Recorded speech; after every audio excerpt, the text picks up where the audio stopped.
session to win, to have success. You know, when I say success, it's I work for that. Talent is not enough. I dedicate myself so much that this is part of me. Records is part of me. I don't follow the records. The records follow me, which is different. Are you addicted to winning? Yes, I am. I'm addicted to the success. Because that's the thing that really drives you. Yes, I think so. And I think it's not something bad. I think it's good. It motivates me. If something not motivated, it's better, to stop. We shared this stage 15 years, me and him. I don't know if it's ever happened in football. The same two guys in the same stage all the time. So it's not easy, as you know. And of course we have a good relationship. We have that battle the last 15 years, which is good. He pushed me and I push him as well. So it's good to be part of history of football. I'm there, and of course he's there as well. When I was at Manchester United, and you think, who was that person who had a massive impact on the club while they were there? And you can't look no further than Cristiano. And you talk about mindset. I don't know a stronger, more determined, obsessed player that I'd share the changing room with, because he was just phenomenal. Why we don't believe that we can do it better? You have to believe, you have to be positive to try to change the things. They only give up to the guys who is weak mentally. This is why I mentioned in the beginning, you have to implant that in your mind, that we are capable to change things. Well, my best words is dedication and hard work. To achieve this kind of things, you need to work hard and, be a great professional, be serious in your job. And this is what I try to do. Been a great debate over the last few years with him and Messi. But I think over the last 6 months, I think he's gone on to another level. I think he's out there on his own. The way he started the World Cup, the way he finished last season. How many times can we say it about him? His improvement, his attitude.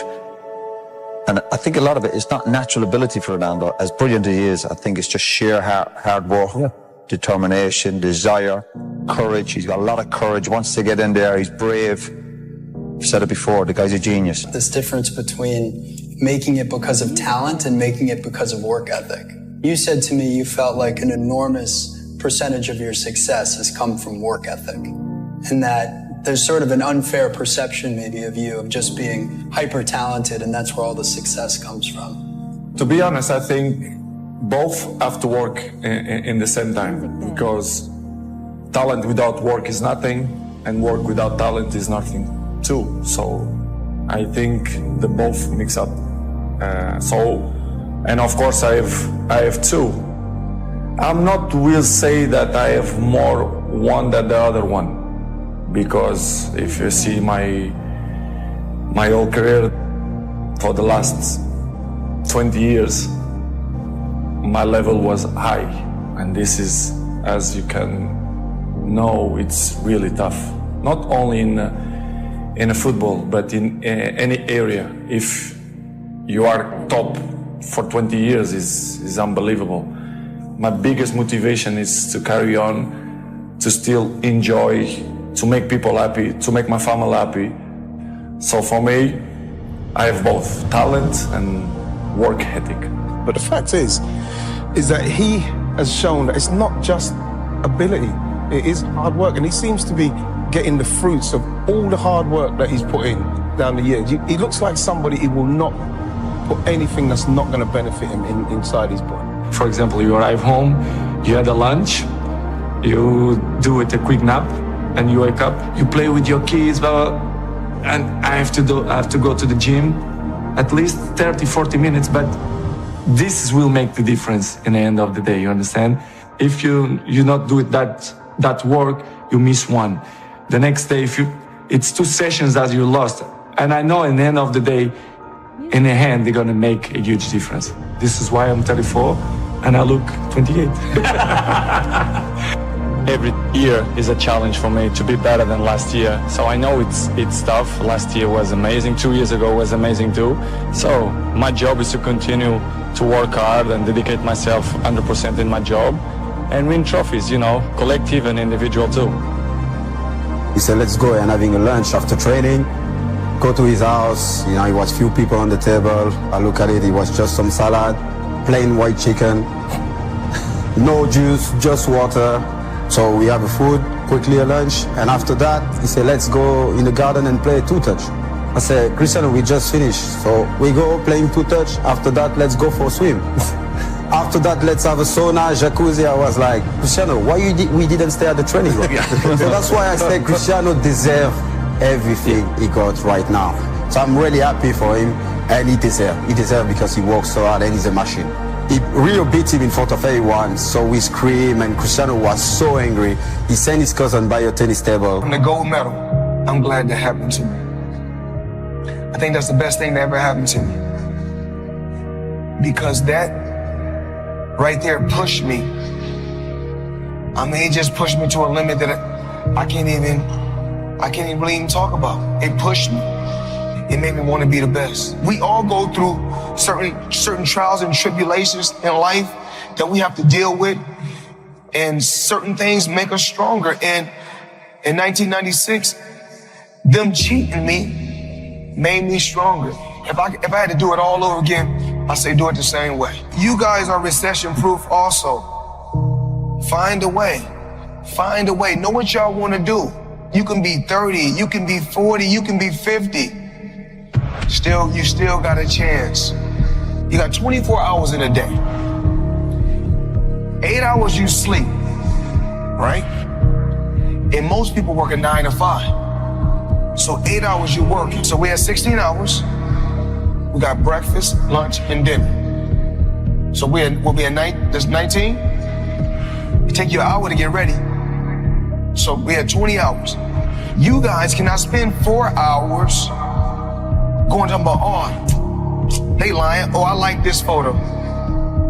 Oh, they faking. Sending photos to other people. Y'all got to get focused. I'm where I'm at because I'm focused. Tunnel vision. I'm focused on what I got to do. You know, this dream that I had started years and years and years ago. You know, no matter what my dad did, you know, because he done whatever he had to do to give me a finer life, to give me a better life, to give me the best life that he could give me. And everything happens for a reason. Even when my dad was incarcerated and he went away, I still would hear his words in the back of my mind. Continue to work hard. Nothing is gonna come easy. Every day I say to myself, after my last fight, I say, this is nothing but organized, legalized street fight. I'm able to make hundreds of millions doing what I like to do in front of the police. Everyone sees us on All Access or when I was with HBO 24/7. They see all the flashiness, all the shit talking, the trash talking. I had a game plan. And when I say TBE, it's no disrespect to no legendary champion. Because every fighter that's in this room has to feel that he's the best. If not, you in the wrong sport. If somebody right now in here hit the lottery, the first thing they're gonna say is give it all to me. Because they don't know no better. Because rich and wealth is two different things. When you're rich for a short period of time. Rich is short term. Wealth is long term. You can have 100 million. But if you don't got no game plan, it's gonna be gone. Being around certain individuals, like even being around my billionaire buddies, you know, every time I got around my billionaire buddies, I was more like, it's cool to come over your house, but I need a house like this. Yeah. It's cool to ride on your yacht, but I need a yacht like this. Yeah. It's cool to ride on your jet, but I want a jet like this. And I said, no, I don't want to ride on yours. You show me how to get it. You can't be my friend if you can't show me how to get it. Because once they show me how to get it, then I can install it in my children. So it's about wealth. You know, I'm no longer rich, I'm wealthy. Well, most people probably have $1 million if their money management skills was right. You know what I'm saying? But they They spending the money fast as they get it. You get a couple $100,000, you go buy a $100,000 watch. It's easier to make the money. It's harder to save. You know what's crazy is because coming from where I'm from, we thought all we needed was $1 million. We just wanted to become a millionaire. That means 1 million. Until you get it and you realize it ain't enough. We're living in a generation and a time where like people think it's only cool to be a boss. You know what I'm saying? And that it's uncool to be an equal partner with somebody. I just think boss a 4-letter word. Like, what does it mean outside of the action? If you're not doing boss shit, why you want to be a boss? Do you even know what being a good soldier is? Because some people, again, they offended by the idea of being a soldier, not me. You know what I'm saying? Like, I can step into soldier role and back into boss role at any moment. I play every role. You know, I heard a quote one time from Vincent van Gogh that really rang true. He said, he has dedicated his life to his art and he has lost his mind in the process. When I sat and I thought about that, it sounded very familiar. I have given every single thing, every ounce of my life to this craft, to perfecting my craft, and I continue to do so. And in the process, I have lost my mind to regular society, to people who wake up at 9 a.m., who clock out at 5 p.m. They would look at me and say, I've lost my mind, but me, I have found it almost. My name is Conor McGregor. I'm a professional MMA fighter. My dream is to be world lightweight champion in the UFC, have more money than I know what to do with, and have a great life for my kids, my grandkids, everyone in my family, everyone that's come up with me. That's my dream. My dream is to be number one.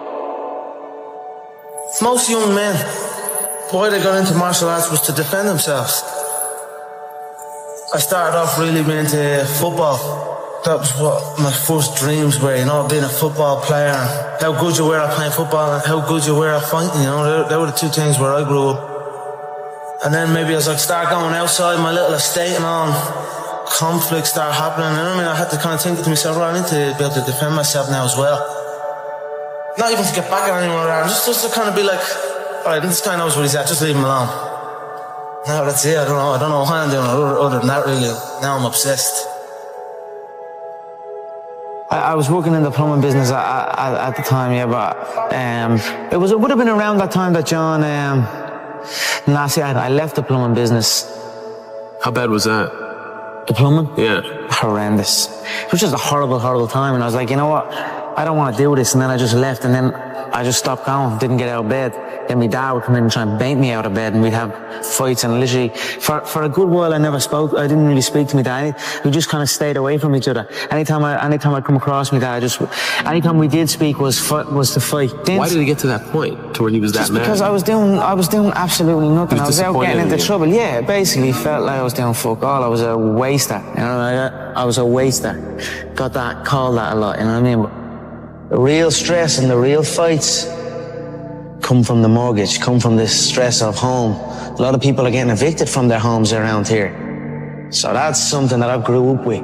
That was a big stress in my family. It caused a lot of stress. So I just wanted to give it back and help out and just do that. And my mother and father are still young. Now they have their feet up, they can relax, they are in a new place, so it's good. That's something I always dreamed of. I always visualized what giving would feel like, given to people who have given to me, what that would feel like. I always dreamed of just showing up one day and be like, here. I always visualized good things, success, abundance. I visualized it all, and it's all happening. If you have a clear picture in your head of something is going to happen, a clear belief in that it will happen no matter what, then nothing can stop it. You know what I mean? It is destined to happen, and that's what happens. You know what I mean? It's perfect. I'm fighting myself. You know what I mean? Because you are fighting yourself. There is no opponent. You know what I mean? It's you versus you. And I'd say I'm fighting myself in there. I'm gonna beat myself. Not even martial arts, life, you know what I mean? It's always you versus you. If you're competing against other people, you know what I mean? Competing against others, and you're going to become bitter. Eventually you'll become bitter. But if you compete against yourself, you'll become better. There are no restrictions. There are no limits. There's no one trying to get something from me or trying to make me do this or make me do that or send me here or send me there or stop me from going full. I'm free. I go in and do as I please. This is my time now. So it's a beautiful experience, and it's almost an out-of-body experience, and it becomes very, very addictive. So that's what you're seeing here. I'm addicted to that feeling, and I will do anything to get in there and get that feeling again. I truly believe we are all equal as human beings. If we are obsessed with something and we truly pursue our passion with everything we have, regardless of anything else, if you are obsessed, work hard, put in the time, you will succeed, and that is a philosophy that I carry, my coaches carry, and to see LeBron James, who's like a mega superstar over here and a phenomenal athlete, share that belief is inspiring right back to me. It shows that we are thinking correct. You know, this is hard work. This is an obsession. Nothing can beat hard work. If you're doing something and you're not interested or you have no passion for it, you should truly follow your passion. I'm not doing this for this. I'm not doing this for fake acting and pretending I can, you know what I mean? Trying to give emotion to some guy that wants emotion from me for a shot. I can't do that. I don't do this for that. But I understand that it's a double-edged sword and you must do that. I do it for the competition, to step foot inside that octagon, to have that feeling of freedom. So that is why I say I don't feel pressure in there. I do not. I feel free in there. Sounds like you were the last person that would ever give an excuse why you lost. No, there is no excuse. You know what I mean? It's like I've been beat before. You know what I mean? I've lost MMA fights, I've lost boxing fights, I've lost so many fights in the gym, you know, I lose all the time, you know what I mean? So it is what it is. If you, any true martial artist will know, in order to succeed at this game, you must lose a fucking shitload of times, you know what I mean? You must lose many times, you know what I mean? So it is what it is. We all have we all have the same emotions. We have all won and we have all lost. It's a sport. It is what it is, you know. Just get on with it. Look to learn from it, you know. The day you stop trying to learn is the day you start losing, you know what I mean? So I'm always going to learn regardless of the result, you know what I mean? Win or lose, I will take something from it all. And you know the way people say you learn more from your losses and things like that. That is true. You learn a lot from your losses, but as well as that, you learn from your wins. People can say, let's say you beat a guy, and you're at the beating that guy. You're a winner now. You know what I mean? You're a winner. So now I get to take the foot off the pedal. I don't need to learn so much. I'm at the beating this guy. I'm a winner. You know what I mean? That's gonna stop you. That can take over people, especially in this game, when you're signed to the UFC and there's all media things going on and there's people looking for pictures and shit. That can take over. That can make you feel like you're bigger than you are. You know what I mean? That happens to guys. You ever see guys that I see guys all the time coming in that are around this company since day one. Their performances just stay the same. They stagnate. Their performances stagnate. Then they get even worse. You know, they arrive for the fight out of shape, not looking in shape, barely made weight, sluggish. You know what I mean? That's not going to be me. I stay ready. I'm always in shape. You know what I mean? You're not going to catch me out of shape. Win or lose, I'm going to be ready to go. No ego. You know, you can't have an ego in this game. We've all won. We've all lost. It is what it is. Just keep going. Keep doing the thing. Keep working hard. I'm a cocky motherfucker, but if you come in and you get me, I'll stand before you, I'll stand before everyone and say, you got me. I'll get you next time. And that's it. Every human being, everyone in here at some stage, we face loss. We've all lost something. You know, we all know how a loser on the night feels because we have all lost at one point or other in our lives. You need to stop putting your hand out. Everyone wants handouts. Everyone wants things for free. Or everyone, you know what I'm saying? You've got to put in the work. You've got to grind. You've got to go through the struggle. And you've got to get it. If you deserve it, go get it. You know, don't complain. Don't cry. Get the fucking work and go get it. I've been listening to laughter all my career. I've been listening to them laugh my whole career. They've been laughing. What? An Irishman win a Cage Warriors world title? Hell no. You serious? An Irishman win a fight in the UFC? Hell no. Laughs all around. Okay, you gotta win. Now he wants to win a world title? Hell no, he's all talk, he's all hype, he's a joke. Laughter all around at the Joker. Then the Joker goes and wins the world title. Now he wants to win a second world title. More laughter. Listen, the sound of laughter and the sound of doubt motivates me. So I'm enjoying that. I seek that. I don't feel no doubt. I don't feel that going and fighting any of these other UFC bums right now. They need to rise up. Right now they're down there. I've got this situation where people are truly doubting me like they doubted me at the very, very beginning. And that's motivating for me. That's what's going to drive me to the gym when I need to go to the gym and to put in that work to get that win. Stripping that all back to start your career, a man with a dream, you know, training in the gym day in, day out. If somebody said to you, you'll have or you'll be as successful as you are now, what would you had said back then? I believe you. That's what I would have said. Because I did believe. Yes. I believed in it. I had very few people who told me that. I had a small group of people that would tell me something like that. Other than that, it was just me telling myself. Yep. So if someone came up to me and told me that all the way back then, I'd say you're right. I was a waster.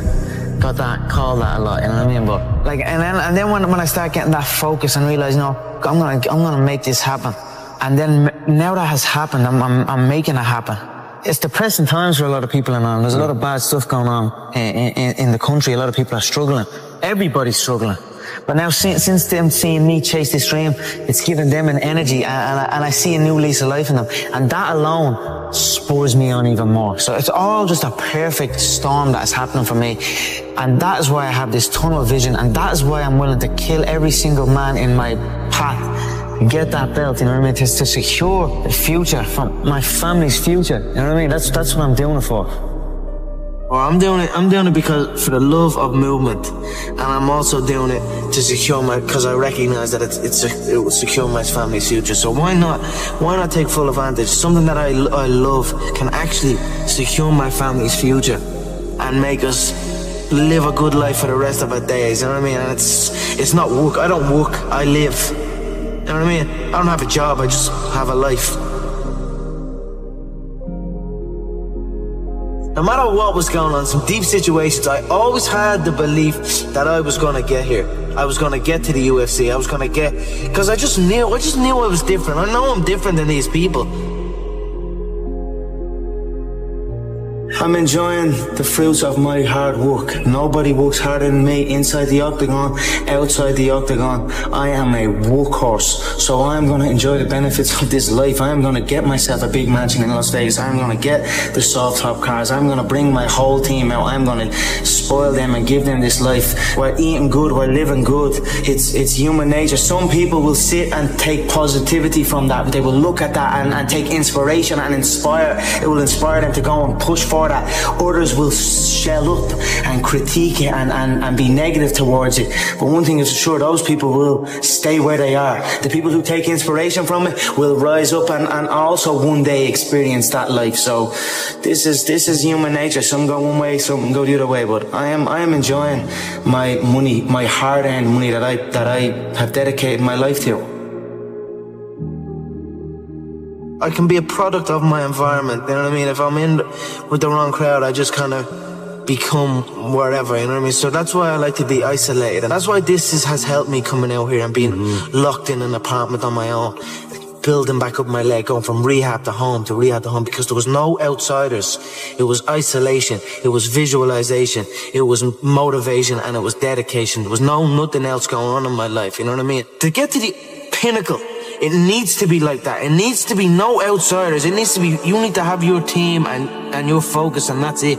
I don't need friends that aren't involved in this game or that aren't on the same path, you know what I mean? Because it doesn't make sense. I know nobody can tell me that I move the same as any of these guys, because I don't move the same. I move differently. I move unique, and I know I move unique. Not only that, I speak unique. I act unique. I'm just different than these people. You know what I mean? So I dress unique. I dress unique. Whatever. I just feel different to these, on another level, on another playing field than any of them before me. That's why I know I have no doubt in my mind that I'm the great, that I will be the greatest of all time. But in my head already, I am better than everybody, and I know, you know, there's a lot of hate come from people, you know. But I know, and I will prove. You give me time, and I will prove it to everybody. When you're chasing your dream, and when you're working hard, chasing something you love, and completely dedicated, it just happens. You can't really notice it. You know, even still to this day, I'm in an amazing position in my life, but I'm still working like I'm not. I'm still working like I'm not in this position. Absolutely. I'm still working like none of this is even.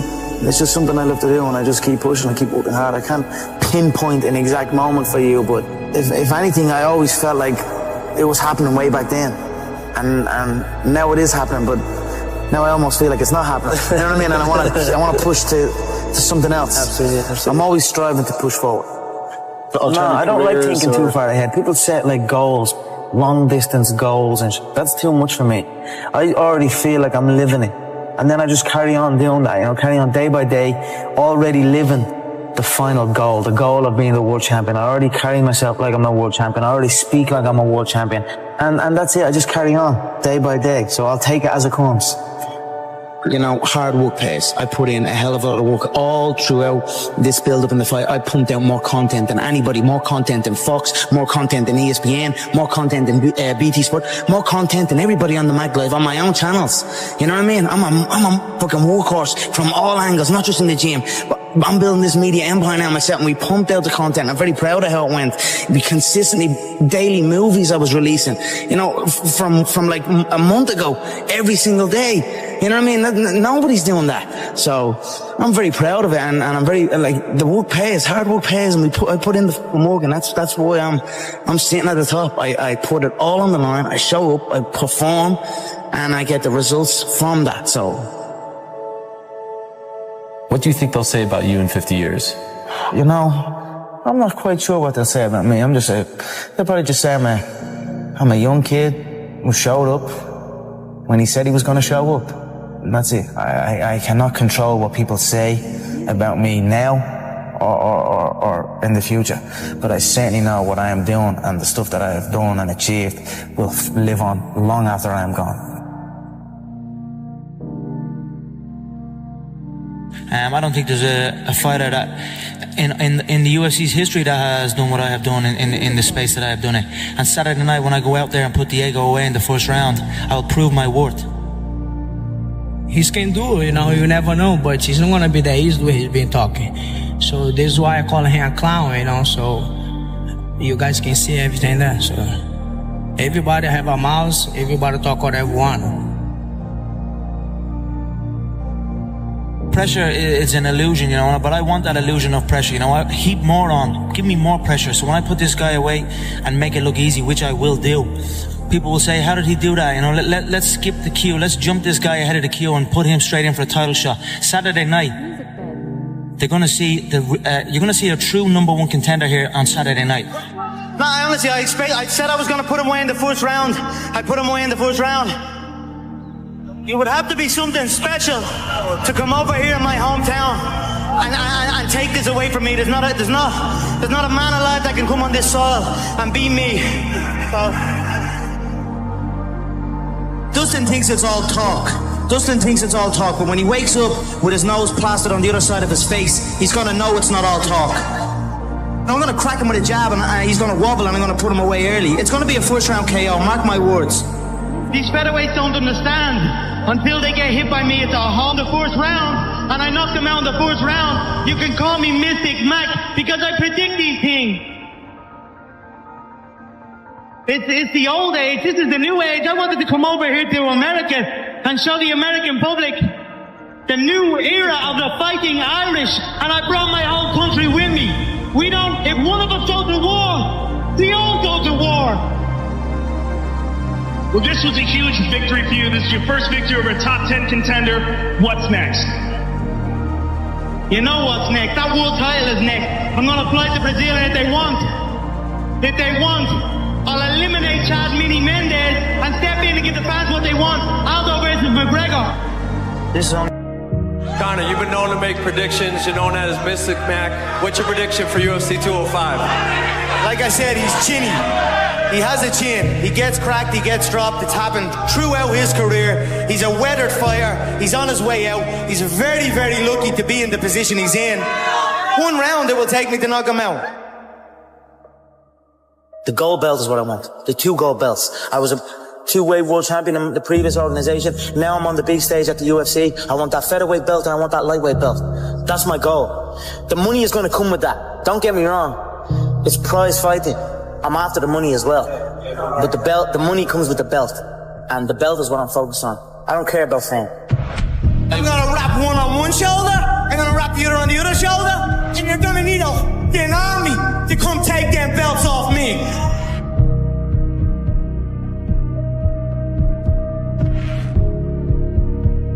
But I'm sure everybody here would appreciate the Mystic Mac prediction of how exactly you get this thing done. It's hard not to respect Donald right now at this stage, and he has my respect. And although there will be blood spilled, it will not be bad blood. And for the Mystic Mac prediction, it will be a KO. Let's test the overall mysticism of Mystic Mac, of the notorious Conor McGregor. You said under 60 seconds for Dustin Poirier. What is the strike that most often puts Dustin Poirier away in your mind?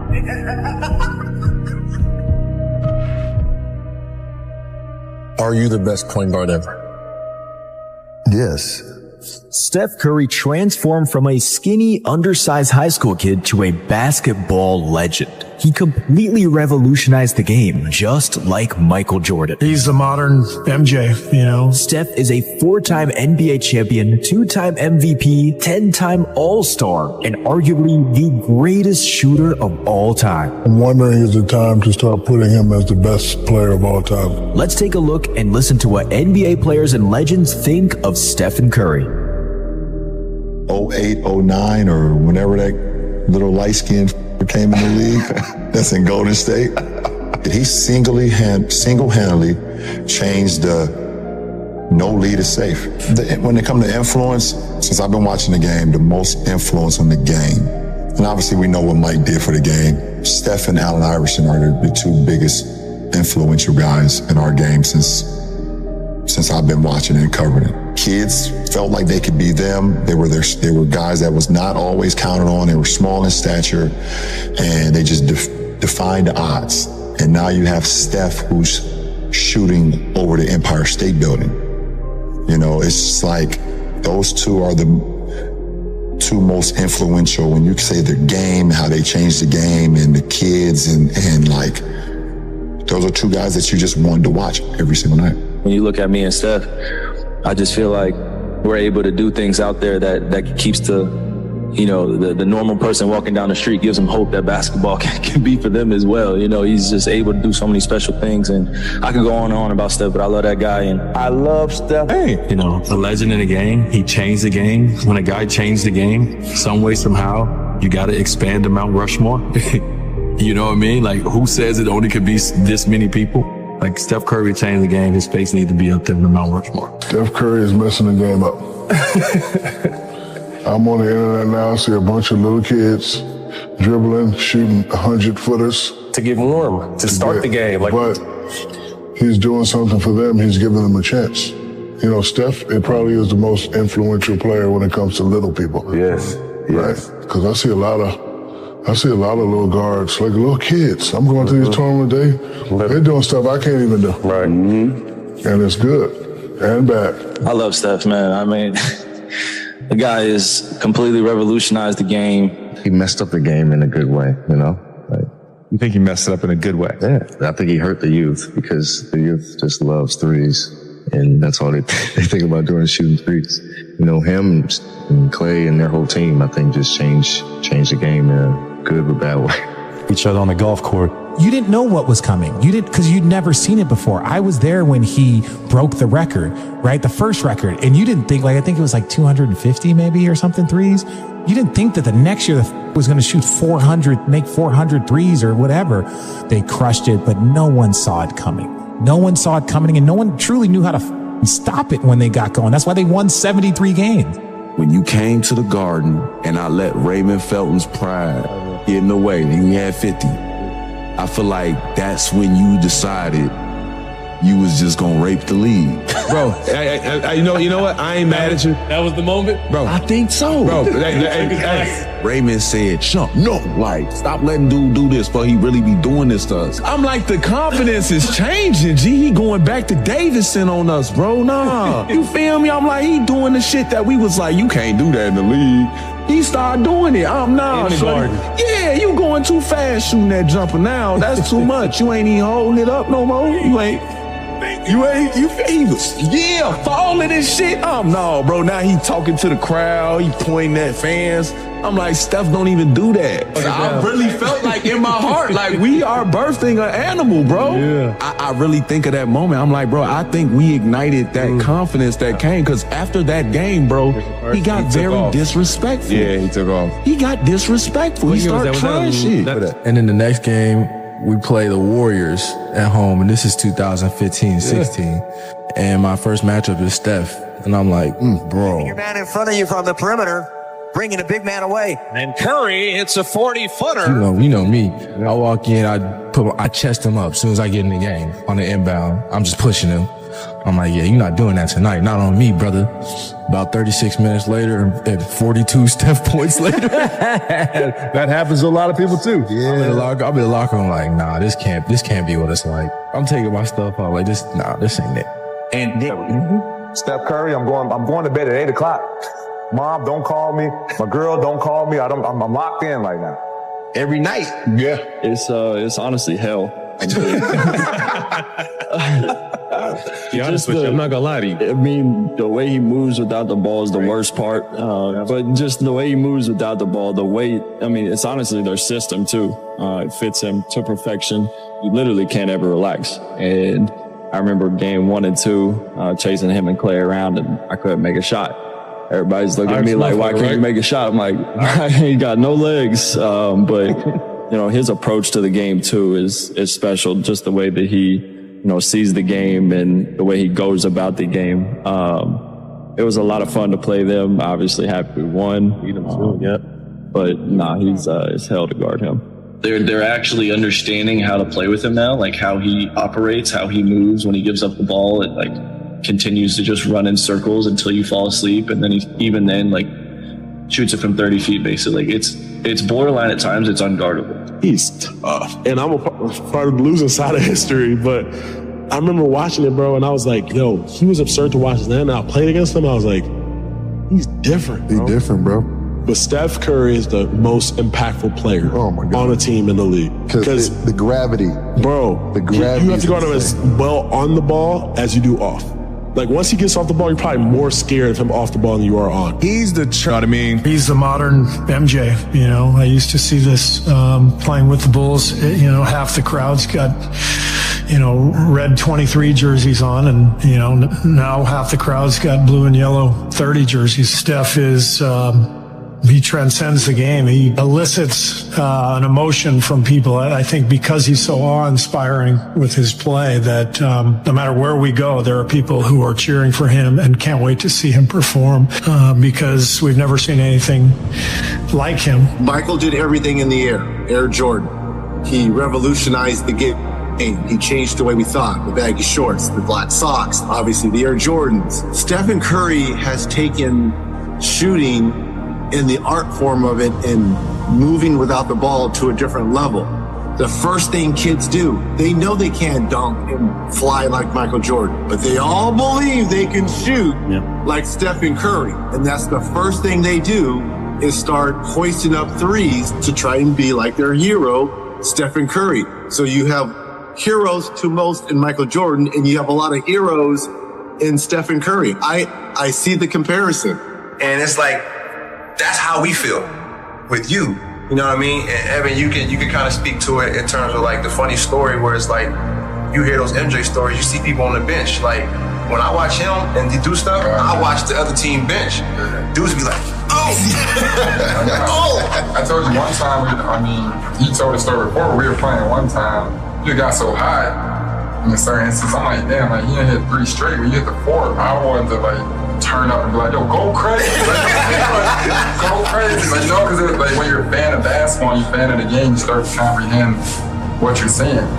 As a fan and as a player, you always appreciate it. So it's always been that part where you can, really remove yourself with the game. And, we're all, at one point, we were all high-level basketball player and, big-time athletes. So, you can really appreciate what you do. Consistently the best shooter his whole career. I'm wondering, is it time to start putting him as the best player of all time? Best player?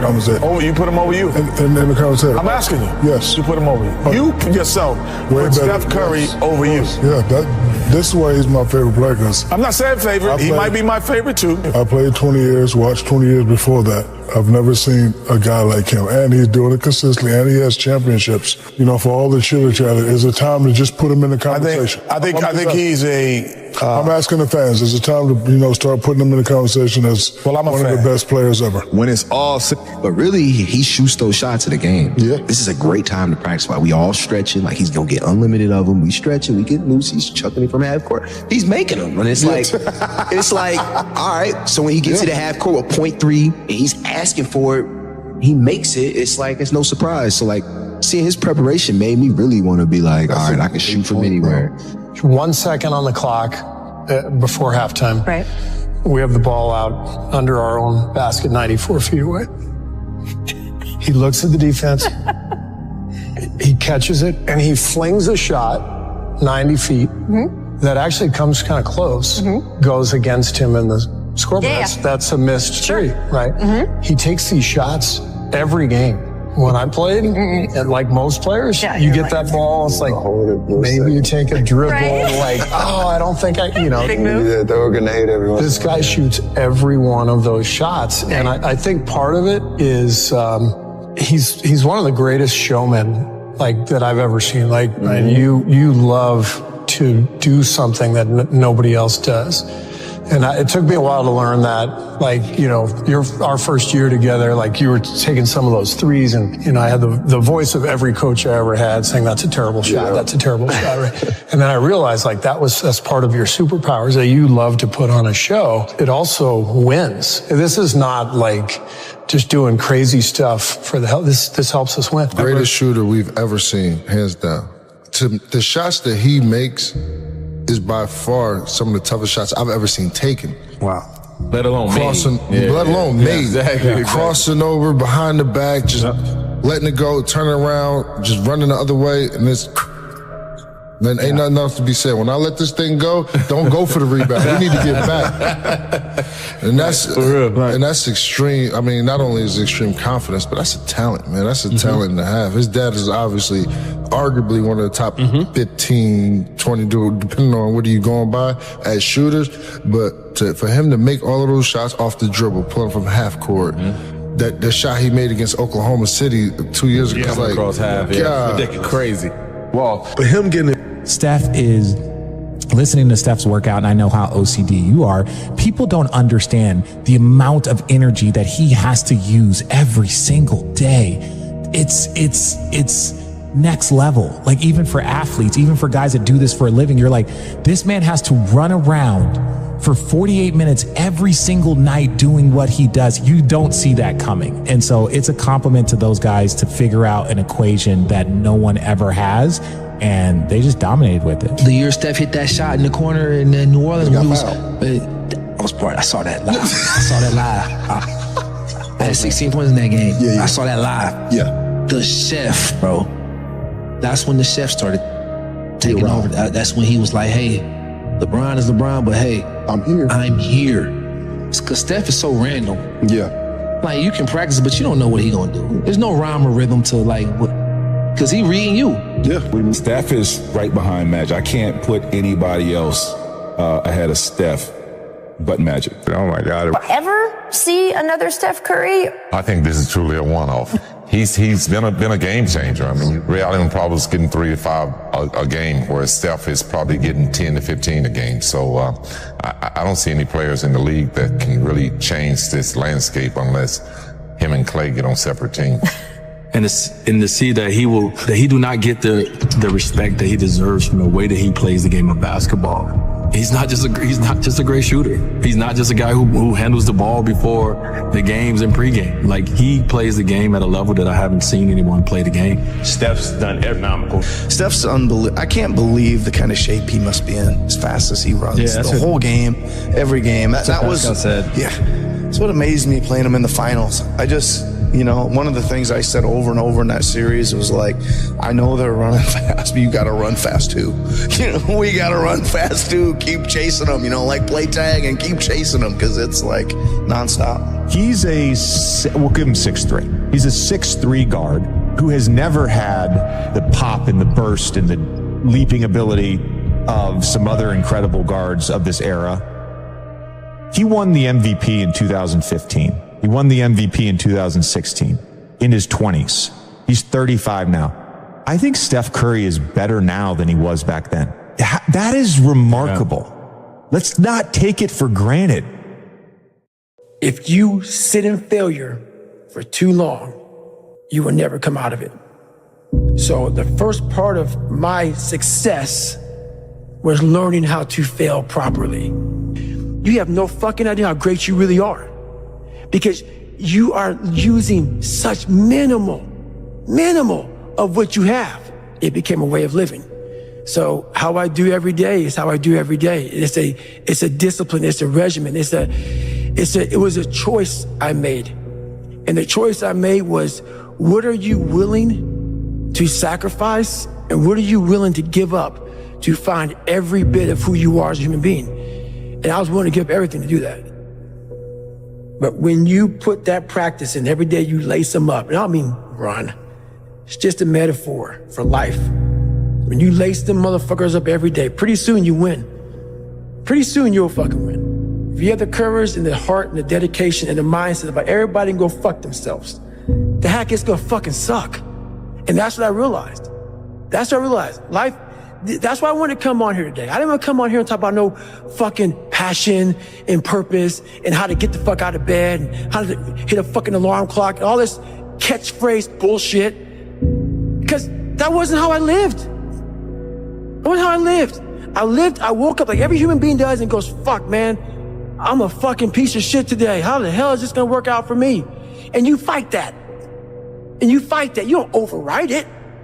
There's no override button. It's the conversation in your fucking, in your head. So how do you do that? We don't have enough of these conversations about the real conversation that every human being is having. And they have no idea how to get out of it, but they do. It's that shit right there, man. You gotta build your will. Most people are missing something because they don't know who they are. They never examine themselves. They've never done this experiment on themselves. The lab rat, we're all lab rats, but you're also the scientist. You create your own self. Most people are missing something because there's so much trapped in there. I don't even want to say potential. I think that's word used out too much too. There's so much in you that God or wherever the hell you believe in, or if you're an atheist, in you that you have not unlocked, that you walk around with this gorgeous wife or great husband and all this money. You're like, God, I feel like I'm missing something. Yeah, because it's about 75% of you is still fucking in there. Still chained up because you just didn't want to find your willpower.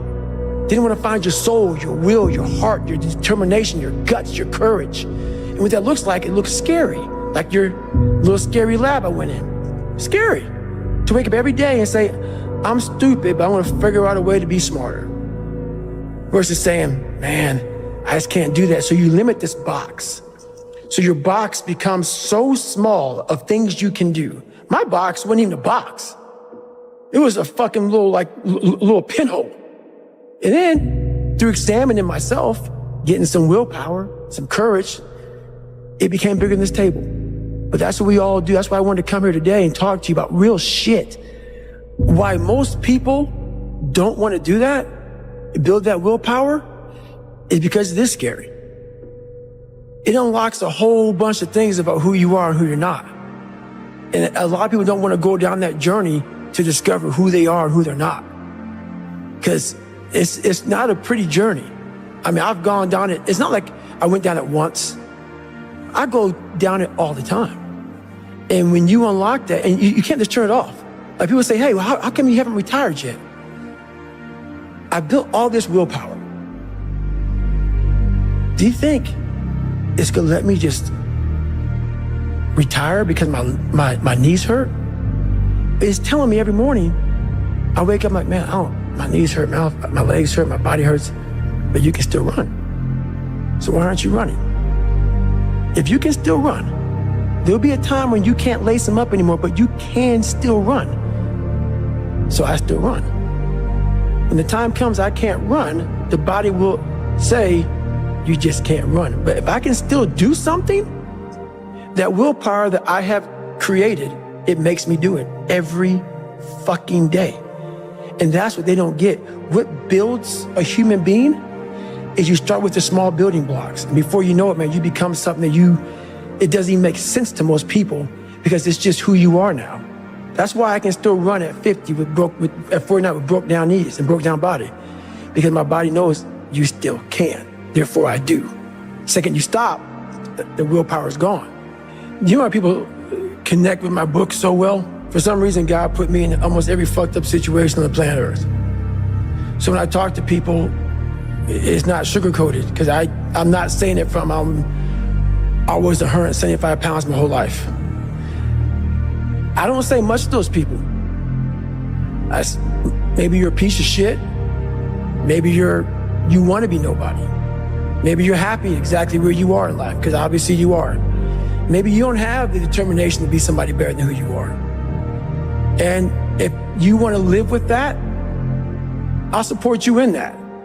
If you're good with being who you are, that every day you wake up and every day you smell like shit because you can't wash your body well, and your skin's messed up because your health's so bad, and you can't put your clothes on right, you need help with that. You need help, like when I was doing, I need help wiping my ass. That makes you feel good? Nothing I can say to you. If every day you wake up with this, see, people are haunted, but they obviously like horror films because they keep watching the same fucking movie. I don't like horror films. A lot of people like horror films. So I don't say much to them. I say exactly what I said to you, right there. Because I was once you. I didn't like horror films, so I changed it. Some people are just, they become, like you said, it gets real small when you're lazy and you're fat. Their will is so small that they don't have any, and you can't give it to them. There has to be something. This is what I'm talking about now, because this isn't a hack. This has to be in you. Something in you has to wake up. And usually the only person that can wake it up is you. Sometimes you can read a David Goggins book because I was all this shit and then a lot more of fucked up. But if you don't have a little flame, just barely, you're done. I can't light it for you. And that's the harsh reality of this life that I want to get across so fucking bad. You can watch me, you can watch you can watch fucking Rogan and Cameron Haynes, all these motherfuckers. You can go to Tony Robinson's fucking bullshit, do all this shit. Do all this shit. If you could keep going back and keep spending money and spending money and spending money with no results, you can wonder, wow, maybe let me go try out David Goggins. He ain't gonna fucking help you. You have to examine the insides of yourself. And what do you really want out of life? Your friend and a lot of people out here just don't fucking want it. So guess what? Have fun with your life. Go from 3 to 350 to 400 to 450 to 500 because you don't want it. And that's the harsh reality. I can't give you shit. You can't give them shit. I can give you ideas. But at the end of the day, when I was losing the weight, I had to miserably wake up every morning in the cold because it was Indiana, November when it started. I was miserable. This is your new life. Take it or leave it. There's no happiness about it. There's no peace behind it. It sucks. It just fucking sucks. And that's the one thing, if I could teach anybody anything, it just fucking sucks. And it's going to continue to suck. And then one day you'll get to a special part in your life that it might get a little bit better. But to lose the weight you have to lose, my friend, sorry, it's going to suck every fucking day. Because then when you're 300 pounds, you're going to go out to lose weight, you could probably get injured. So then you got to work on the injury, and then you get even more depressed. This is what I went through. And then you're hungry because now you're depressed. It's just a vicious cycle. And if you're not strong mentally and you have no willpower, you're going to continue falling back in this hole versus the man that sits back and goes, all right, motherfucker. This is why I cuss, because this is what is in me. This is what it took for me to be me. Sorry. It didn't take, hey, okay, we're going to do this today. No, this fucking really sucks. This is real, dude. This is real. And every day, I'm set back. So this is what I would tell your boy. This is exactly what I tell him. Every day you wake up, you're gonna probably be set back for the first 4 weeks before you lose significant weight because of the mind is gonna be fucking with you the whole time. There's no dopamine. There's no dopamine in there at 300 pounds. You got nothing. Your hormones are shot. You have to envision something that is more powerful than you. Something has to get you out of bed. And you have to create it. It has to be false. Because you're not it. You're a fat piece of shit. And that's the reality of it. So you have to create a false reality to live in that just to get to work on yourself. That's the reality. Because what I've done is in the fucking unseen work, I built Frankenstein. So whenever shit gets nasty, David Goggins goes, you had nobody anyway, motherfucker. So see how I'm talking myself right now? That's me. That shit fires me the fuck up. That shit makes me fucking nuts.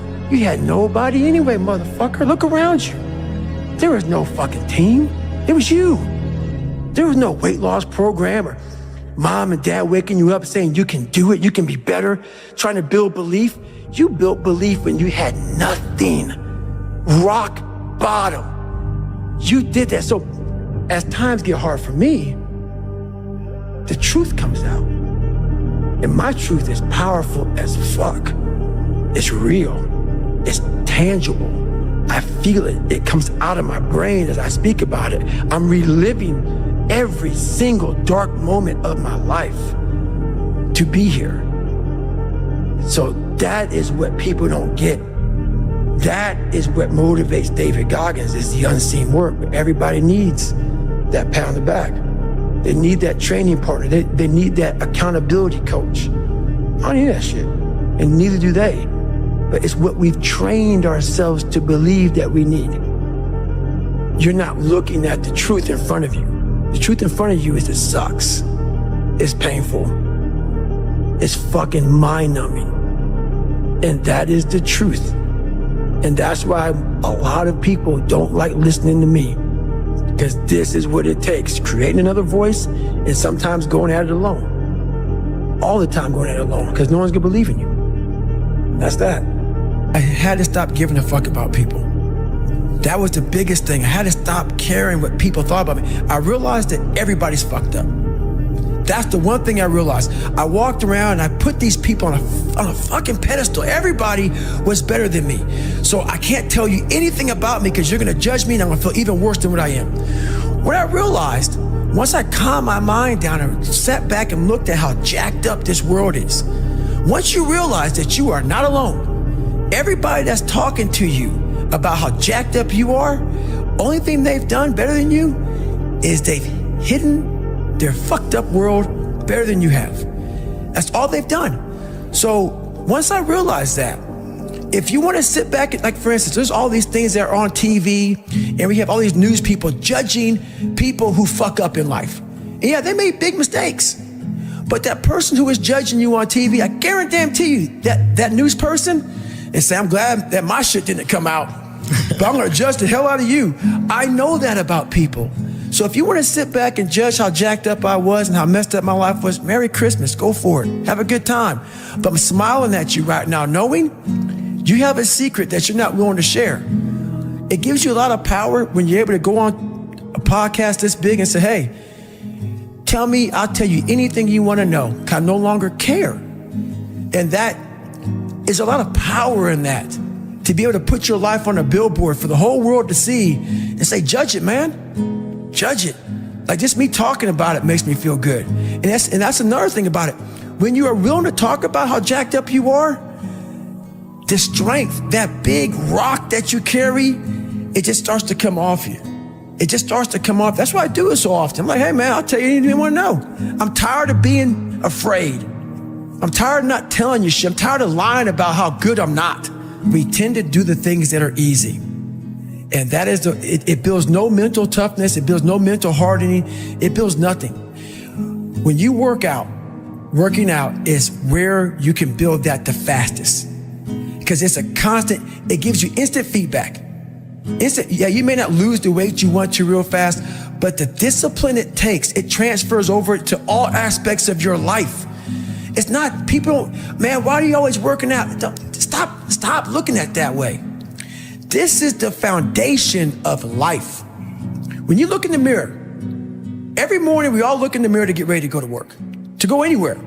The first thing you see is your reflection. If you don't like what you see in the morning, you lost the war already. It's not about even liking what you see. It's about looking in the mirror and you may start, man, I feel different. That reflection is not everything. It's a feeling you're supposed to get. So you have to, in life, once you leave your house, the war begins. In your house, you have some control. And that reflection in that mirror, you have to control that reflection in the mirror. That's how you start your day. If you leave your house feeling like, okay, I can fight. I've established the mentality to fight. And all that comes from working out. It's not just from, you can't find that in the office. There's a lot of them out there. But most of them are that way for one big reason. They can't see themselves doing it. They can't see themselves doing it. It's one big reason. The other reason is a lot of it is jealousy.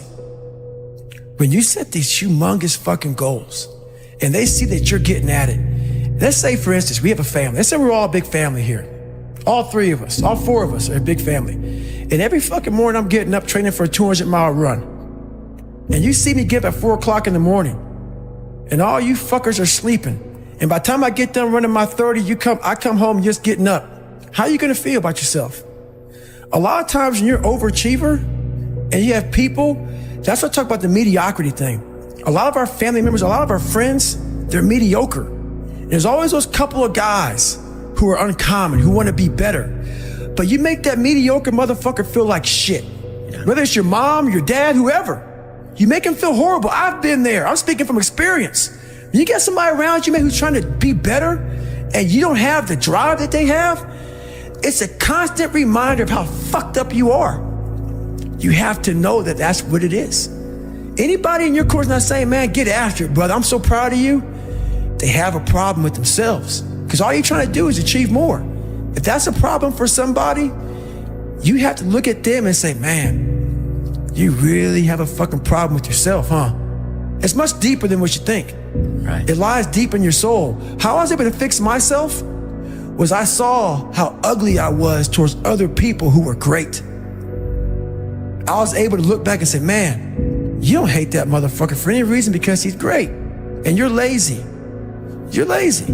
He makes you feel like shit every single day. That's where it comes from. You have to know where shit comes from to be able to solve it. I honestly want to be considered one of the hardest men to walk the planet Earth in the history of the world. And what I mean by hard, I'm not talking about the guy who does the most pull-ups, the most sit-ups, runs the most. Just a person who's able to overcome any adversity in front of him, to figure out a way. Hardness isn't about all this physical shit, man. Yeah, it helped me get to where I'm at. But all I was doing in the whole process, the process wouldn't be ripped. It wouldn't walk around with my shirt off. That wasn't it. I knew through the physical challenges, through the physical suffering, my mind was getting stronger. I was literally doing that for a reason. I had a weak mind. All the rest just happened to come with it. I was trying to strengthen the mind to handle all the judgment that's passed on me, perceived and not. Sometimes you make it up in your own head. You know, I just want to be able to handle all of that. Everything. Physical, mental. I want to be perceived as that. Like an old school barbarian, an old school guy that's like, God, dog, man. Nothing can hurt the guy, which is why the book is titled, Can't Hurt Me. I want people to have that mantra in their life. Take that with you. Take it everywhere you go in life. And if you believe that and you work towards that, callous in your mind, strengthen yourself, Can't Hurt Me is strong. In any situation, like when I was in Buzz, they beat the shit out of you. I'd be the first one to get up and say, can't hurt me, motherfucker. And they were beating the hell out of me. But you say that enough to you. False motivation becomes fucking real motivation after a while. I realized is I'm not a cookie cutter type of guy. Right. I'm not here to take your money. I'm here to help you. If you're coming in to work with a guy like me, who knows that you have to have thick skin to get better, you have to call yourself out. If you're fat and you're fucked up, I want to hear that. I don't want to hear you tap dancing around shit. So I don't take on many clients because when you work with me, we're going to get to the root of the fucking problem. And a lot of people don't want to go there. They don't want to talk about their childhood. They don't want to talk about their past. They want to get to the root of the problem. And then they go, why am I not getting better? Because there's a lot of shit in there you haven't dealt with, brother. You know, people go to the gym, like for instance, going through any kind of special operations school. These people go to the gym, they get big, they get jacked, they can run fast, all that shit. But the only thing they're doing is they're coding over the mind. All you're doing is building a bigger, stronger quitter. Your mind hasn't gotten any stronger because you haven't gone back in there and dealt with shit. So the second adversity comes, you're like, my God, I'm so fucking fit. What's wrong? Your mind is still soft. So I work on the mind. It's hard for me to respect people who are able to come into that world and leave. Sure. This is a fucking lifestyle, man. Like, and people wonder, why am I not achieving more? It's because all of us, once we achieve something, we celebrate for a long years fucking time. And we wonder, why don't I have drive anymore? Where's it all at? If you don't develop a routine of suffering, and suffering is not like go out and kill yourself every day. It's being uncomfortable. Yeah. That keeps you hungry every day. If you live in your victories for so long and say, I'm going to go challenge myself for 30 days or for 2 weeks or run this one marathon. And it ends, I did one marathon. Okay. That's why it leaves you. It leaves you because you haven't set up the next obstacle. Obstacles is how you grow. You must continue to have friction. Friction is where growth is at. With no friction, there's no growth. Make up your own mission statement. What do you want to be in life? And once you do that, now you can work with somebody to get better. You can work with yourself to get better. But until you know what you want to stand for, you will always just be sitting down. You'll never stand for anything. But guess what happens? That alarm clock goes off at 4 a.m. to train. I don't want to be a SEAL today. Or I don't want to be whatever today. I'll start tomorrow. And that's the usual pattern of people's lives. That's why I talk about clearing out the mind. Until you really want to do something, you always get be a talker. You always get run your fucking mouth. So if you wake up in the morning and you don't want to do something, you don't care enough about yourself. And that's what you need to really research is, man, why am I not doing this for myself? Because that is the number one purpose in life, is to better oneself. All those things of comfort are there in that 1 second. And this is where people lose. So what I do in that 1 second, because we all think about quitting when shit's hard. But what you have to do in that 1 second is hard to process information during pain. Because that pain takes over and you can't think rationally. You're thinking about fight or flight, save yourself. That's not a rational thought. It's not a thought that's going to get you through hard times. Most people fail that 1 second. So what happens, what I do in that 1 second, and there's a bigger process to all this, but in that 1 second, I physically stayed in that water. Because if I get out of the water, I quit. So I physically stay in the water, but mentally, I'm on the fucking beach with the fucking instructors. And the instructors, it's cold outside, so they got these parkas on. They got their cup of fucking Joe, and they're warm because they've already been through it. So now it's your turn to go through it. So mentally, I get back with them. I'm still in the water physically, but mentally, I'm back with them. I'm chilling. I got my parka on, and now I'm thinking logically because I'm warm now. Mentally, I'm warm. I've taken that 1 second. Let's not quit yet, Goggins. Let's fucking think about your options. Where are you going to end up if you quit this shit? Where are you going to go? What are you going to say to yourself? Because you know you're going to get warm. The second you get out of this water, you can take a shower and you could be warm.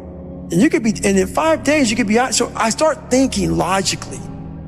I calm my brain down because your brain just wants to get the fuck out. Ring the bell, put your helmet down, get warm, and then you're really fucked. And these are the things you have to think about in a 1 second decision. So that's what that's all about. It's about gaining control of your mind, putting things back in the proper perspective, and then saying, I really do want to be here. And I'm going to have a bunch of these 1 seconds through this 130-hour journey. And I have to learn to control these, because if I fail one of these 1 seconds, I will not be a SEAL. I will not be a doctor. I will not be a lawyer. I will not be whatever the fuck it is. So that's how important that 1 second decision is. It's all about your mind takes control of you. You have to say, fuck you. I run this motherfucker. And that's what that's all about. So every morning starts with a run. And that's because that's the one thing I hate to do more than anything in the world. So that's like my cup of coffee. And I'm all about armoring yourself. So the second you leave your house, and the second you open your phone, the second you do any of that shit, you are now letting in poison and cancer. So I make sure a lot of things you can't avoid. So as I get up, I start to armor plate my mind and body. Like a person's going to war, you put your body armor on. That's what I'm doing on that run. I'm waking up and I'm giving myself all this armor. So when I come out in the world, now look at that phone, I'm ready. I'm not waking up late. I'm not rushing around. I'm not disorganized because I know I'm gonna get hit in the fucking mouth. There's an art to getting hit in the fucking mouth. And that is why these things are important. You have to wake up and you have to give yourself belief. You have to give yourself confidence. So that, it starts with that run. A lot of people sit back and they dream about being a sports figure, or dream about being a SEAL, or dream about being an astronaut. And all it is a motherfucking dream. They don't put the work behind the dream. That dream has become their fucking master. When you become the master of your fucking dream is when you say, I want to go be a Navy SEAL. And you say, okay, I'm going to lose 106 pounds in less than 3 fucking months. The dream was the one thing I thought about, and the dream was now gone. Now, what comes in, the dream goes away, and the fucking laundry list of fucking details and tasks come up. Gotta do this, gotta do this, gotta do this, gotta do this. That's when you become the master of your dream. So, a lot of people out there dreaming. So my first conversation when I was absolutely nobody, and that's one thing you have to say. We live in a world now that's so kind. We find the kind way around everything. Like, if you don't look good, I have to find a kind way of saying, I don't like your shirt. Right. That's not the approach. If that's the approach you're looking for, that book is not for you. Can't Hurt Me is not for you. The approach you have to take, at least I took, you take whatever approach you want. The conversation had to be a real, honest conversation in the accountability mirror of, guess what? I was fat. Don't find a kind word to say that, you know what? I've gained some weight. No, you're fat. When I couldn't read, not like, hey, you know, you have a learning disability. No, I cannot read. I have a 4th grade reading level, I'm struggling. And sometimes I call myself stupid. Not in a way to put myself down. So don't take it like, my God, those are so hurtful. Yeah, they're hurtful, dishonest. The conversation has to become an honest conversation of where you're at mentally. Where am I at mentally? I look like shit. I feel like shit. I'm falling behind in school. I'm lazy. My house is a mess. You have to look at what it is and call it what it is. Don't find words to make yourself feel better, because that's what, so we hang around people that make us feel better, that tell us what we want to hear, not what we need to hear.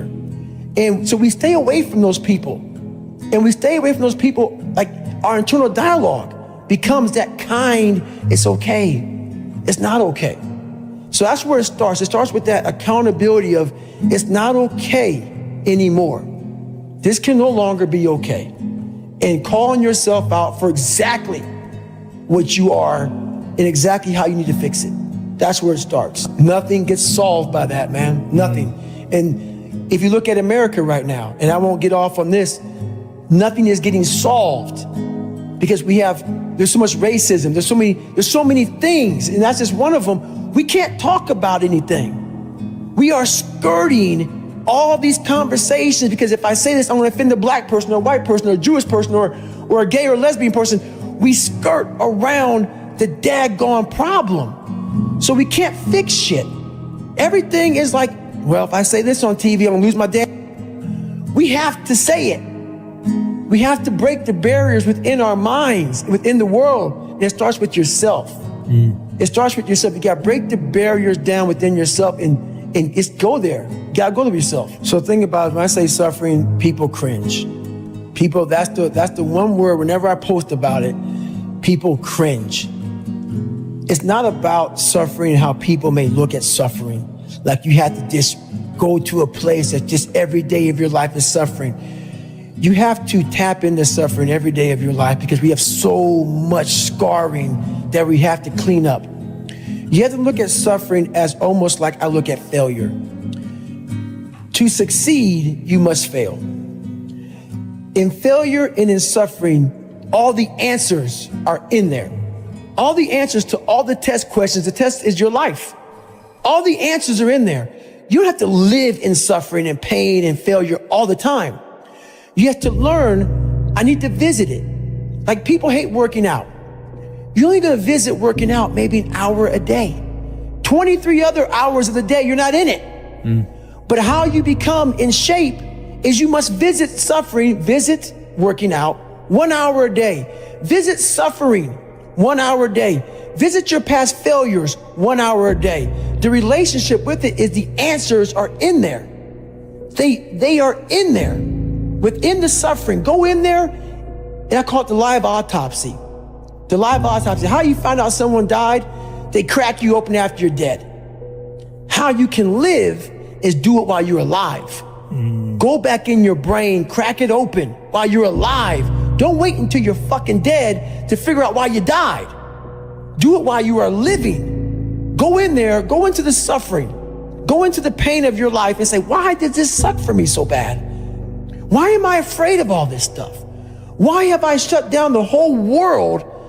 I guarantee I'll tell you why you shut down the whole world. It's in these nooks of the suffering within your brain, in the scarring, are all the answers to why you are on the couch feeling sorry for yourself. They lie within the scars. Visit them for at least an hour a day, study them, and then you'll find out more about yourself. You will then grow. So don't look at it as every day I suffer. Go into it an hour a day. Learn from yourself, learn from life, learn from your failures, learn from your insecurities, learn from your self-doubt. Don't just say, I'm afraid to jump off an airplane. What makes you afraid of it? Study it. That's why I studied my mind. Why I became so powerful in the mind is because I realized I was weak. So instead of running away from the mind, I dove into it and said, what is making me weak? Oh, this makes sense. I came from hell. I came from a place that beat me down to nothing, which is why I'm afraid. All this makes sense. So systematically, one by one, I went back and met every single person in my mind, every situation. There's a lot of cookie cutter shit out here in this world. Oh, discipline, wake up early, take a cold shower, fuck this, fuck that, whatever. It's all fucking bullshit. It's not. But what they don't teach you within the cookie cutter is like our minds are like a fucking garage. And the garage, if you open a garage and it's all cluttered up, it's all fucked up, you can't put your car in there. You got fucking boats and you got fucking kids' toys and shit everywhere. But if you organize that fucking garage and you put everything in its rightful spot, you can pull that car in there. You can put 2 cars in there. You can put bikes in there. And that's like with the mind. People talk about discipline and fucking determination and fucking, repetitions and all this shit. Consistency. Why people fall off the wagon so often is because their mind is full of shit. There's no room in that mind for discipline. There's no room for consistency. They may do it once or twice, but then the mind takes over and that cluttered fucking garage comes in, and then it's like a circuit breaker, man. A circuit breaker just overloads and it fucking sparks. And our minds, that's our mind, man. It's like a fucking circuit breaker that has so much shit in it, you keep on loading it, you can't put any more into it.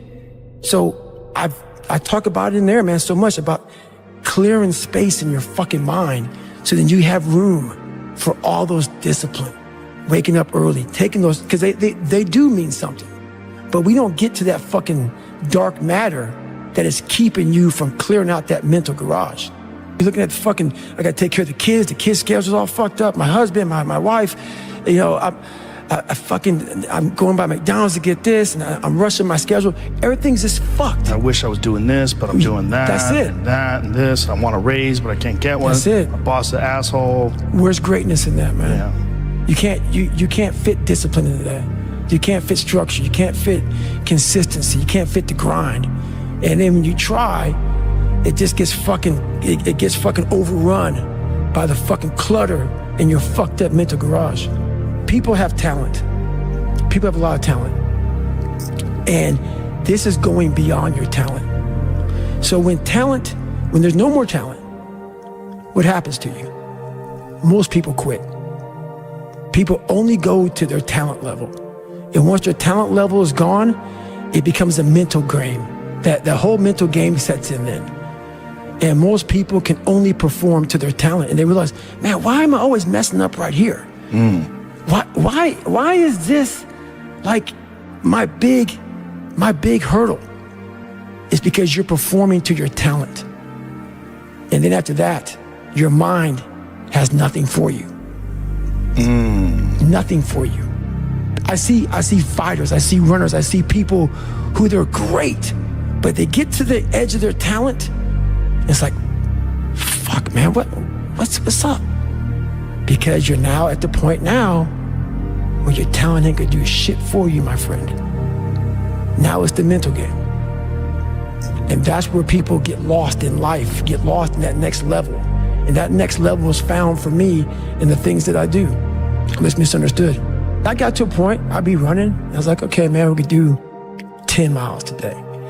I get to 10 miles, like, oh no, motherfucker. That fucking demon that I let out every fucking morning that walks the streets at night, he comes and says, hey, no, bitch, not today, man. There's somebody out there that you don't know, have never fucking met in your entire life, that is doing 12, 13, 14. You're gonna do another one.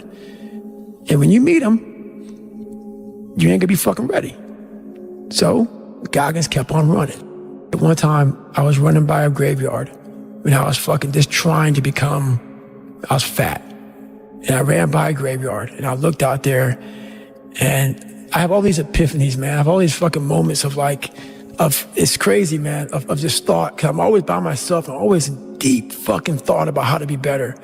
And I look out there, I'm like, man, I wonder how many of you motherfuckers in there fucking just are so upset with how you lived your life and fucking just regret how you lived it. And I'm running a 300-pound man thinking, man, don't fucking die like this, bro. Don't die like this. So people wonder where this shit comes from me.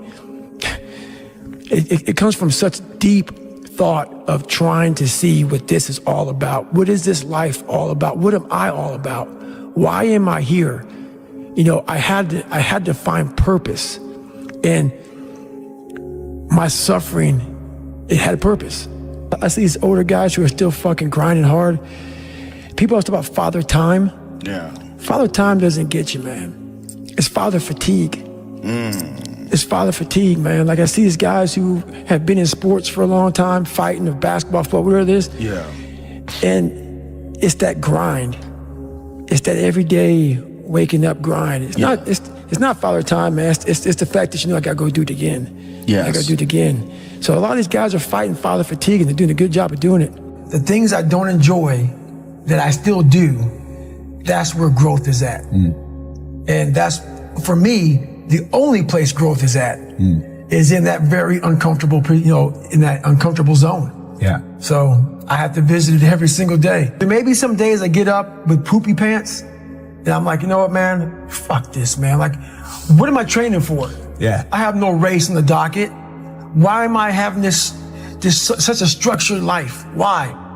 And I'm like, you know what? I'm good. I'm done. I retire every day. Yeah. I'm done with this shit. And I sit around and I say, okay. And then this is my thought process. So you want to be normal. So you just want to be like everybody else that roams the world, not knowing the power that's in them. Being fine with being mediocre. You want to go back to who you were, huh, David? I'm like, fuck that, man. And you have that conversation with yourself every day? Not every day, it's those bad days. Yeah. It's those bad days. I see a whole bunch of people walking around out here who have no idea how talented they truly are. And I'm talking about talent, like some God-given ability. Talent that sometimes you have to hone, you have to work on, and you have to harness yourself. You have to go to a different focus. The focus has to be so heightened that very few people, they even understand that, but they have it in them. They have it in them to go there, but you have to go to a place of fear, of suffering, of pain, of doubt. And that's when your mind, if it knows it's not gonna quit, it opens up. And once it opens up, that's my 40% rule. Once you can open your mind up when it knows it's not gonna quit, it finds more. It finds more focus, it finds more power, it finds more drive. And that's what gets you through the 31 miles. That's what gets him so hyper-focused on that one little nodule to put his finger on. And that's what you find in those moments. But without those moments, you don't know what you're capable of because you're living a very structured life without risk. I'm gonna explain this to you. I had big dreams. A lot of us have big dreams, big goals. And when you have goals that are maybe outside your reach, you have to know that getting to that goal, you're gonna have a lot of bad days, a lot of setbacks. So like when I was losing 106 pounds in 3 months, the first 2 months or first 2 weeks, it's like I was gaining weight. You know, I would lose a pound, gain 2. So I was just failing. I kept failing and kept failing and kept failing.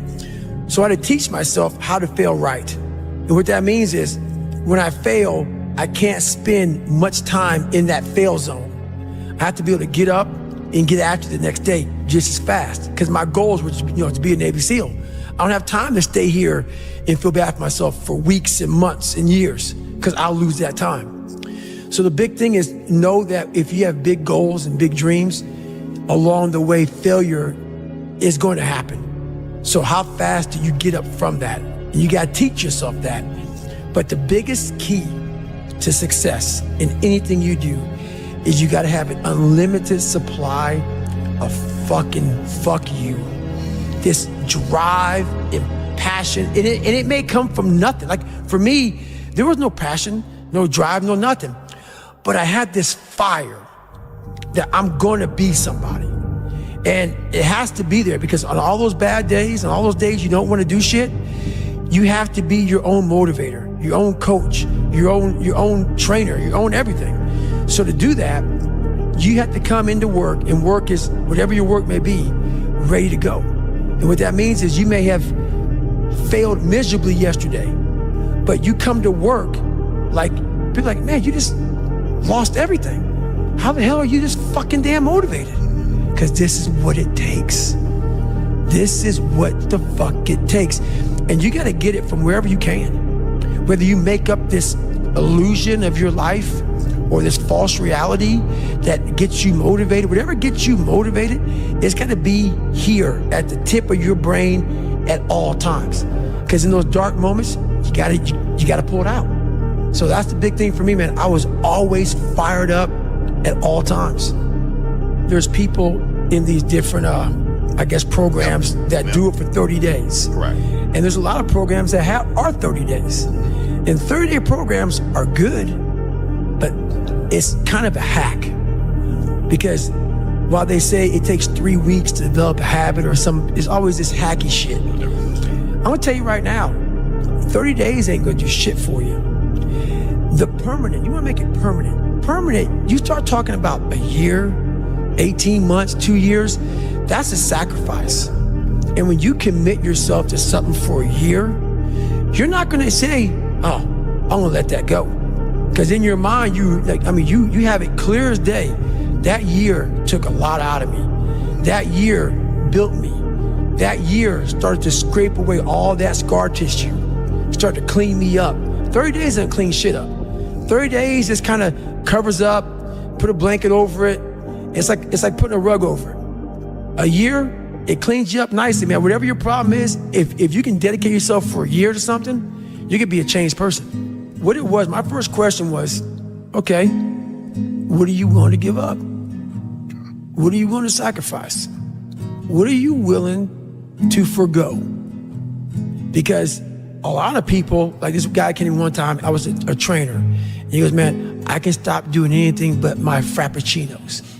I go, fucking leave. Because I'm looking for that person like me.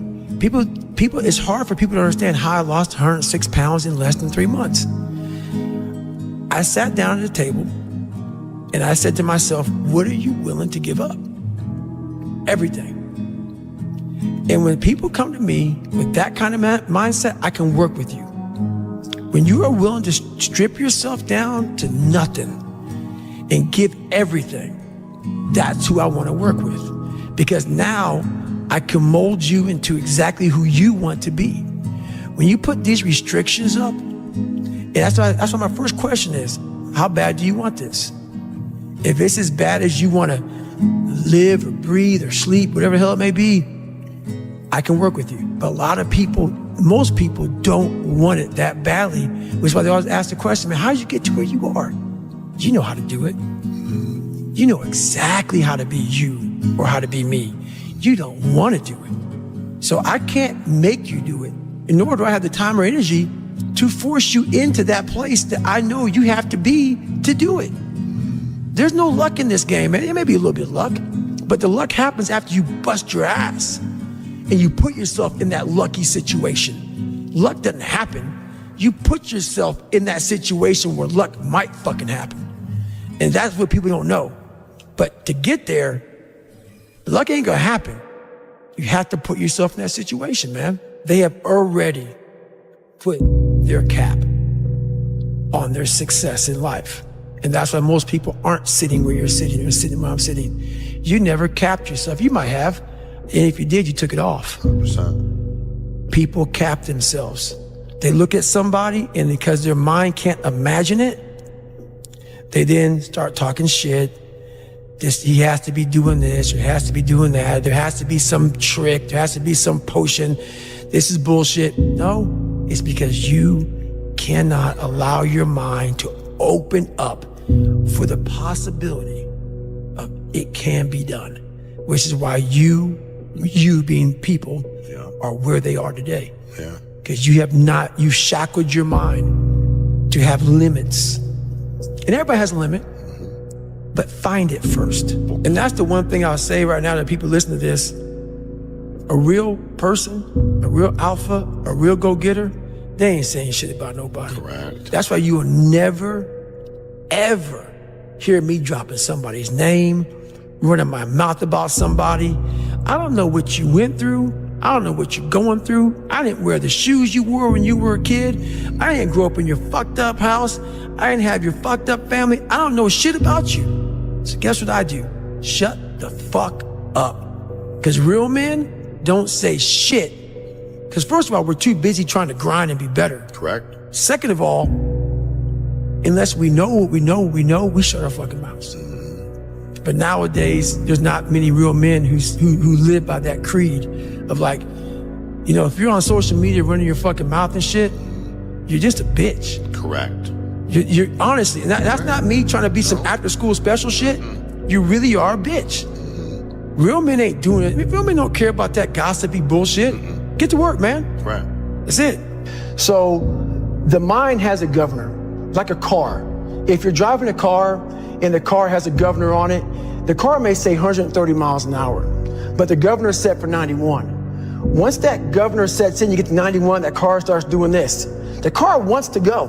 The car wants to go, but that fucking factory said, we're not going past 91. We have a factory, a nice governor in our brain, and it's a survival mechanism. It protects us from pain and suffering. The second we feel that shit, our mind says, oh no, this isn't fun. we should back off. We should sit down, find something more comfortable. And there's something about the mind. The mind has the tactical advantage over you at all times. At all times of your life, the mind has a tactical advantage over you. Why is that? It knows what you're afraid of. It knows your insecurities. It knows your deep, dark lies. And it starts to push you away from that shit. It pushes you in a direction that is comfortable. The mind controls everything. So what I realized was that when I was growing up and I was 300 pounds and I got all fat and I got all insecure, I realized that my mind kept taking me in this direction. When things got uncomfortable for me, when I was facing my insecurities, I was facing my fears, my mind said, oh no, we have the tactical advantage. We need to get you, separate you from this feeling over your life. It's all about feelings. We want the happy feeling. We don't want that feeling of this sucks. Why am I here? And you don't have any, so you can't answer those questions, so you leave. I started realizing that if in that moment, you can answer those fucked up questions and you are now in charge of your brain versus your brain ruling you, that's where all that stuff comes from. So the 40% rule is all of that. You get to 40%, your brain says, we're done. Let's roll, man. This is starting to get painful. This is uncomfortable. So you sit down. You have to figure out ways, and everybody's different. That's how the book kind of talks about, like we all have these things about, 5 steps to this and 4 steps to this. It's a lot more than that. That's all bullshit. It's a practice that you have to, it's a habit. So if you know that at 40%, I'm feeling pain. At 40%, I'm feeling pain. That's where the 40% rule kicks in. Now it starts. Okay, I'm feeling pain. My mind's saying all this shit to me. It's saying, get out of here, run, flee. The fight or flight kicks in. Okay, we're done. We're not good enough. It starts telling you all these things. You start to believe it because the mind controls all. This is the time where you have to gain control back of your mind. It's okay. Let me see if I can go 45%. And once you start giving yourself more and more hope and start realizing, okay, the mind starts to be, okay, what are you doing? We're supposed to be going right and you're going left. You start then controlling your mind. Start finding more in yourself. And then it goes from 40% to a lot further than that.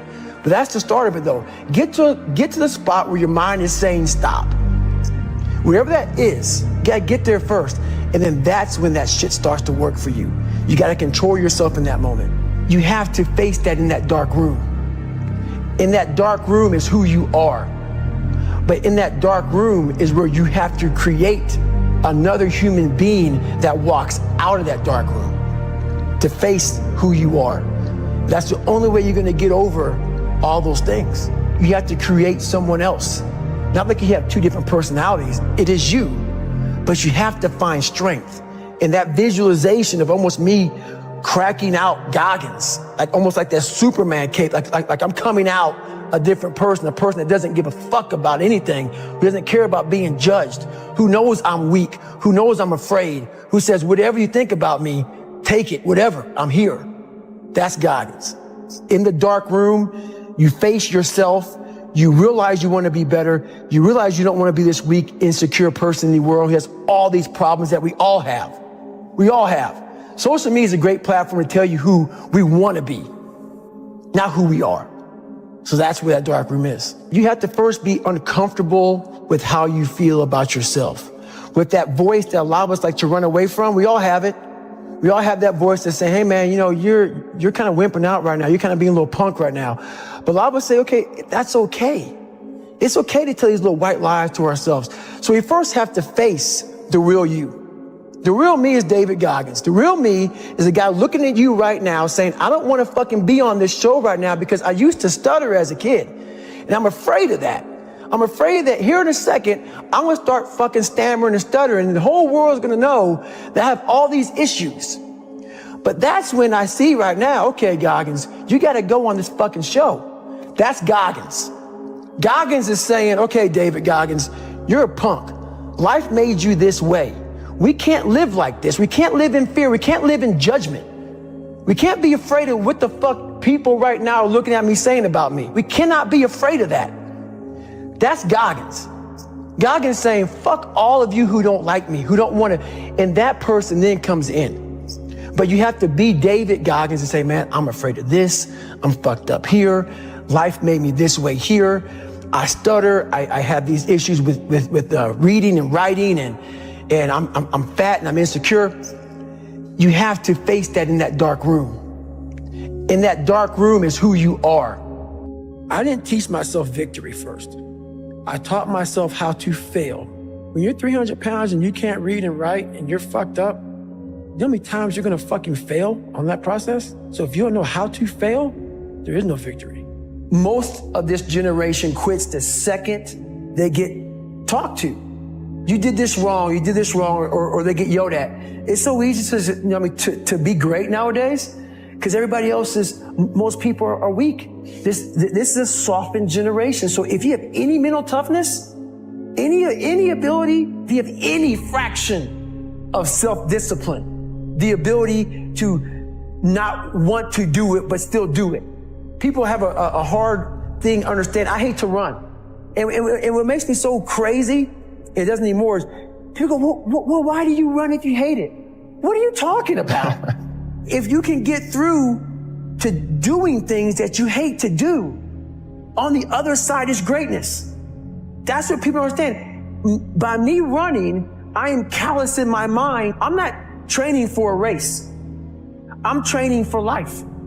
I'm training my mind and my body and my spirit so it's all one, so I can handle what life is going to throw at me. Because the life I've lived, it throws a whole bunch at you. And if you're not physically and mentally prepared for that, you're just going to crumble and you're good for nobody.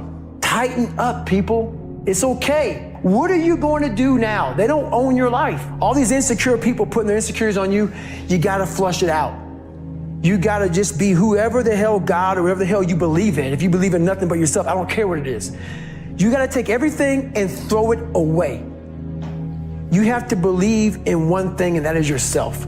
Right now, for you to find greatness in yourself, you're not going to find it by looking in a book or by even hearing me. I may give you the spark, but you've got to go inside yourself to find it. And that means you got to be quiet. Shut the fuck up, go in a room, stop talking, search your soul, search your mind, search your abilities, and you'll find it. I'm just starting out in life. I don't know where I'm going, what I'm doing. How old are you? 26. And you don't know? Where I'm going, what I'm doing, and I'm not disciplined. So how the fuck am I supposed to help you? You're lazy, you know exactly what to do. It just sucks doing it. Everybody's looking for mental toughness. Yeah. Every athlete, everybody in the world is looking for mental toughness. The only way you gain mental toughness is to do things you're not happy doing. If you continue doing things that you're satisfied and that make you happy, you're not getting stronger. You're staying where you're at. Either you're getting better or you're getting worse. You're not staying the same. So what are you doing today? Doing the same thing I was doing last year and last month and last week. I'm continuing to look in the mirror, look at the reflection. It's called the accountability mirror. What have I done today to improve David Goggins? The accountability mirror is something that I kind of came up with in high school. Like I said, I started shaving my head when I was 16. And I got caught up in trying to impress so many people because no one liked me. So I developed so many different identities. When you look in the mirror, that's the one person you can't lie to. So every morning I would shave my head thinking, God, I would reflect back on some of the lies I may have told somebody or some of the ways I acted that I didn't feel comfortable doing. I was trying to make other people like me. How pathetic is that? We all have that voice that say, hey man, you know, you're kind of wimping out right now. You're kind of being a little punk right now. But I would say, okay, that's okay. It's okay to tell these little white lies to ourselves. So we first have to face the real you. The real me is David Goggins. The real me is the guy looking at you right now saying, I don't want to fucking be on this show right now because I used to stutter as a kid and I'm afraid of that. But that's when I see right now, okay, Goggins, you got to go on this fucking show. That's Goggins. Goggins is saying, okay, David Goggins, you're a punk. Life made you this way. We can't live like this. We can't live in fear. We can't live in judgment. We can't be afraid of what the fuck people right now are looking at me saying about me. You have to face that in that dark room. That's the only way you're gonna get over all those things. You have to create someone else. Human beings wanna show you the best side, and they wanna hide the worst side. For me, I'm gonna teach you how to be vulnerable, because that's the only way you fix yourself. Let's say it's a man up there or a woman, whatever, and they have a chart. And when you're born, they say David Goggins. They write the chart down because they can see everything. They know exactly where you're fucking supposed to be. You die, you go to so-called heaven. You arrive at heaven, I'm 300 pounds. I go up there and God looks at me and he shows me my chart. And my chart on there says you were supposed to be a Navy SEAL. You're supposed to weigh 185 pounds. I was supposed to live that life. And then you find out that the reason why, because we all think that if we pray on it, if we do this, if we do that, whatever, if we don't work, we just, whatever, it's gonna magically happen for us. I believe that when I'm all said and done with, my whole job is to outwork the chart. Whatever the fucking chart says about me, the all-knowing power up there, I want to get up there and say, him look at me and say, I know everything. I didn't fucking see this.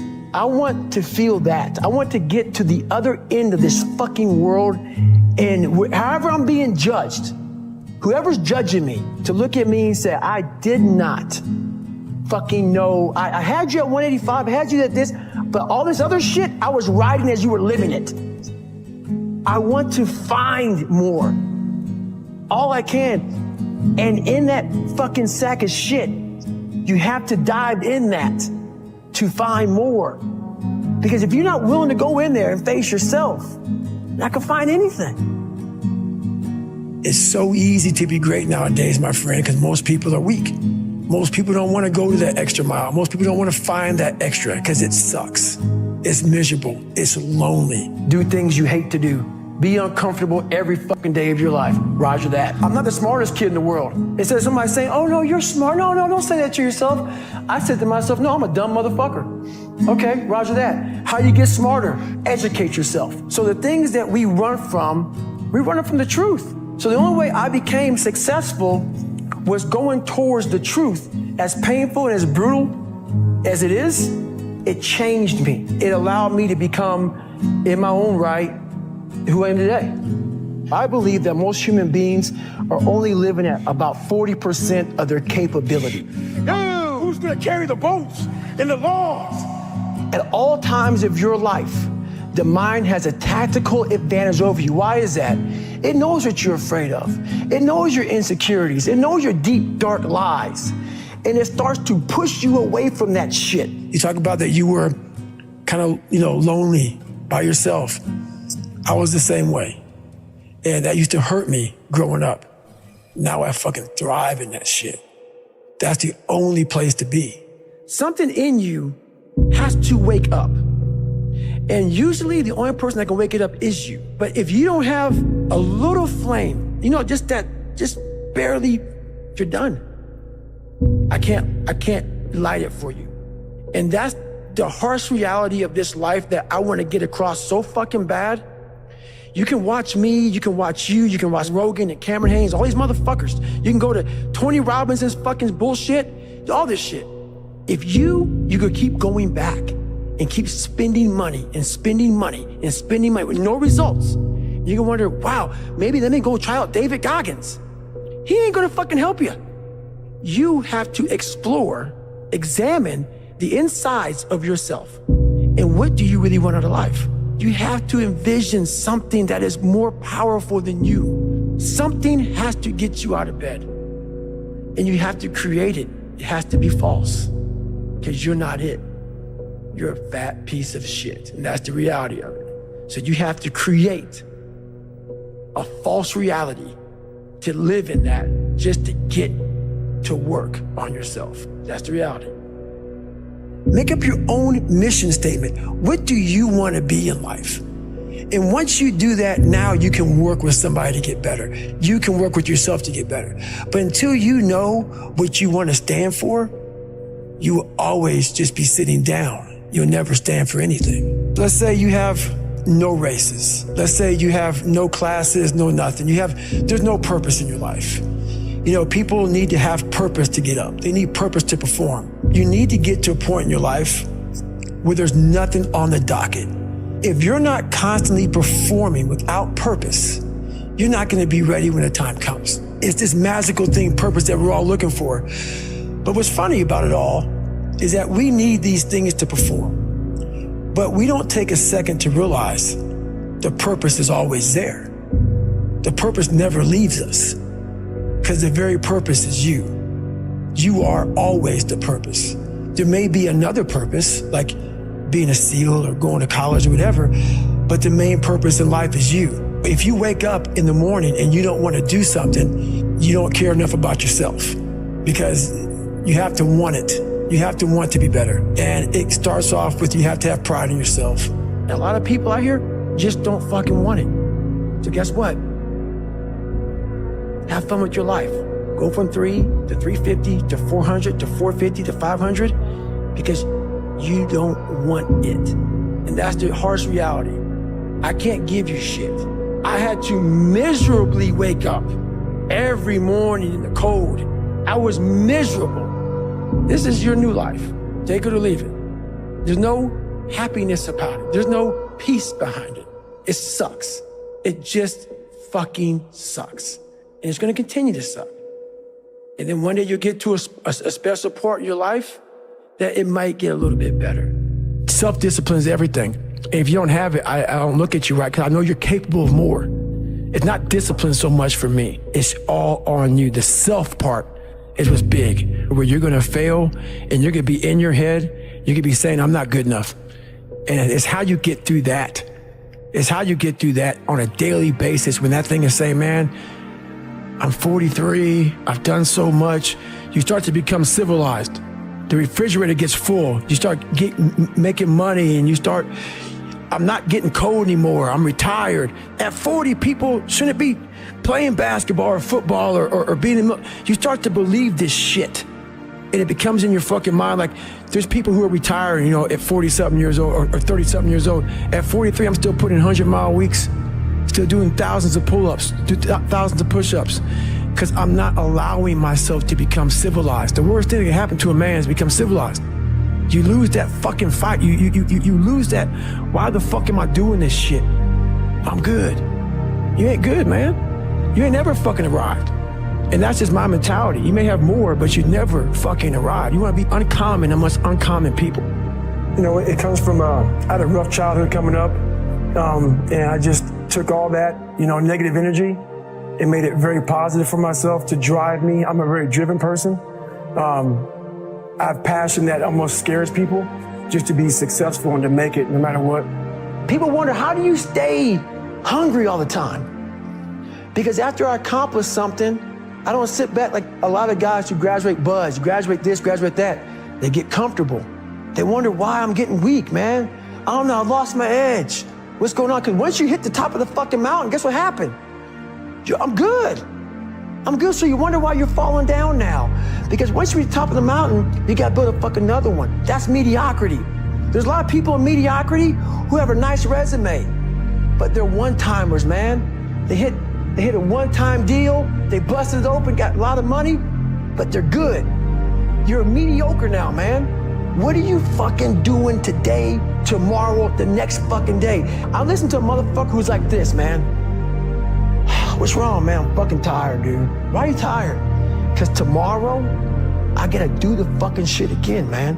Whatever the shit is that made me fucking nauseous and sick to my stomach, it made me hurt, there's no ending. And that's the person I listen to. That's the person who's gained knowledge. You gain knowledge through suffering. And on the other end of suffering is a world that very few have ever seen. It's a beautiful world. I will have normal, everyday people picking me apart. Oh, his life is miserable. Who wants to live like that? It's crazy how it's almost like he's sick, he's psychotic. Because human beings need to hear this. They need to stop hearing these hacks on this and that. There's no fucking hack, bro. There's no fucking hack. Yeah, you may this and that and saunas and all this shit it's great. There is no fucking life hack. To grow that thing, how do you grow it? Do it and do it and do it and do it. That's the hack. Let me teach you the real life, how it really is. The reason why you're a loser, and the reason why you're not fucking making it, and the reason why you're trying to go through I go to all these fucking conventions, speak all the fucking time. I look in the fucking audience and these people sign up fucking every year to go to a convention, thinking they're gonna learn something fucking different. What brings me joy and happiness is knowing how beautiful the mind is. And I'm one of the few people that didn't read about it, didn't experience it through some drug. I got to experience the beauty of true fucking willpower. True, fuck you, I'm gonna fail, I'm gonna fucking fail, and I will succeed. Just me talking about that gives me a feeling, I know what I did, and I don't need to travel somewhere or to have this or have that. I have it all here in my mind. And that is, when you finally get to that point for me, it's forever lasting peace. I could die right now on this show, and I'll be happy, man. Sometimes life can really hijack your fucking mind. When that happens to you, you're all fucked up. Your goals, your ambitions, everything's out the fucking window. In life, we all go through different things. Sometimes your girlfriend or boyfriend breaks up with you. Guess what? Get the fuck over it. Maybe you failed a test in school. You worked your ass off. Guess what? You failed the fucking test. Get over it. Move past it. Learn to not let life hijack your brain. At work, you've been working your ass off for that new promotion. You don't fucking get it. Someone else does. Maybe they kiss better ass than you do. Guess what? Get over it. Life will hijack your mind if you let it. Don't allow all these things to make you a lesser person. You must own your mind. Don't let life own yours. Get after it. Stay hard. If you pan it down here, you see it's about 3 o'clock in the morning and there's not a car or a person in sight. People want to know where I find my strength at, where I get my strength. I get it from a lot of places, but right now, this morning, I'm getting it from, there's not a motherfucker that's up. There's not a car, there's not a person. Everybody's in their bed, sleep, dreading that it's a Monday, hate it's a Monday. And I'm loving it. I'm loving that. Where everybody's getting weaker, I'm getting stronger. It's not about the running, the swimming, the push-ups, the sit-ups. It's about what those things do for your mentality. You don't get better on the daggone couch. You get better by coming out here and getting the fuck after it every daggone day. Stay hard. Every morning, every day of our lives, we have choices to make. You have the choice to stay in bed, to say, forget it, I'm not gonna work out today, or forget it, I'm not gonna work hard today. You always have a choice every single day of your life. So yesterday, I made the choice to get up early and run, but today's another day that I'm faced with another choice to make. So I'm making the choice again to put my shoes on early in the morning and get after it again. So make the right decision. I want you to realize that this world, life, is one big head game. And once you learn to play the motherfucking head game, it's no longer a game anymore at all. You can start living your life. I've saw myself as the weakest human being on the planet. And I wanted to transform that into the hardest man God ever created. Who's gonna carry the boats? When you go to war with yourself, you find a lot of peace because you know exactly who you are. When you quit, your mind says, we're done. So it doesn't expand. There's no expansion when you quit. Your mind takes control of you. You have to say, fuck you, I run this motherfucker. You gotta tell your brain where you wanna go and how you wanna go and how you wanna get there. Stay fucking hard. That warrior mentality that I'm so proud of, I wasn't born with it. I was not always this strong guy you see. I went through a lot of hard times in my life to get here today. What changed me was I had to be hard on myself.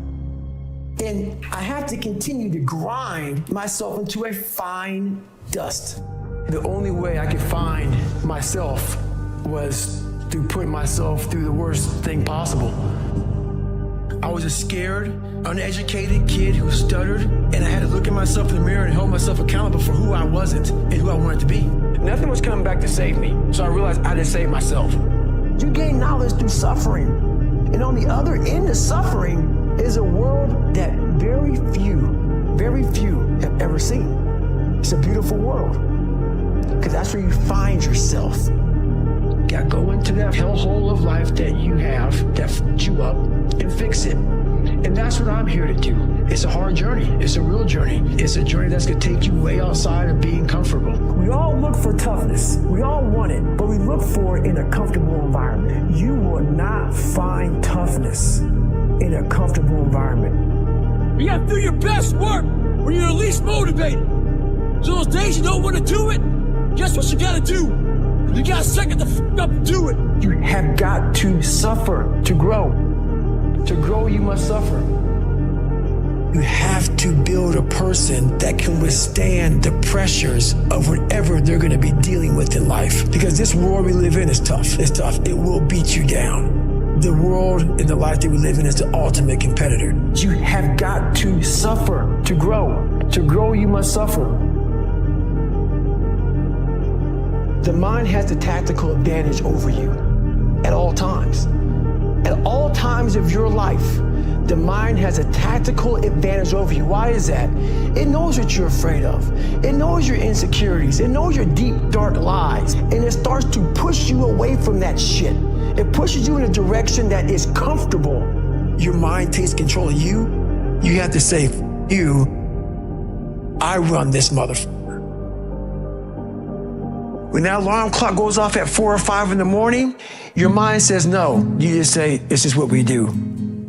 It's what we do now. Because to get to where you want to go, the amount of pain involved, I'm not saying physical, I'm not saying you got to break yourself off. The amount of mental pain of how many times you're going to have to do something that you don't want to do to get to where you want to go. There's going to be more times you do something that you don't want to do than you are going to want to do it. That's your new norm. That's your new norm. And then once you do this over and over and over again, it becomes like breathing. I don't want to live this lifestyle, but to get to the other side of this, I have to. The only way you're ever going to get to the other side of this journey is you have got to suffer to grow. To grow, you must suffer. We have the ability to go in such a space if you're willing to suffer, and I mean suffer. Your brain and your body, once connected together, can do anything. I'm trying to build people up. I'm trying to armor their mind. I'm trying to get them the belief. Because this world we live in is tough. It's tough. It will beat you down. The world and the life that we live in is the ultimate competitor. It will try to take you out. It will find your weakness, and it will just hammer you. So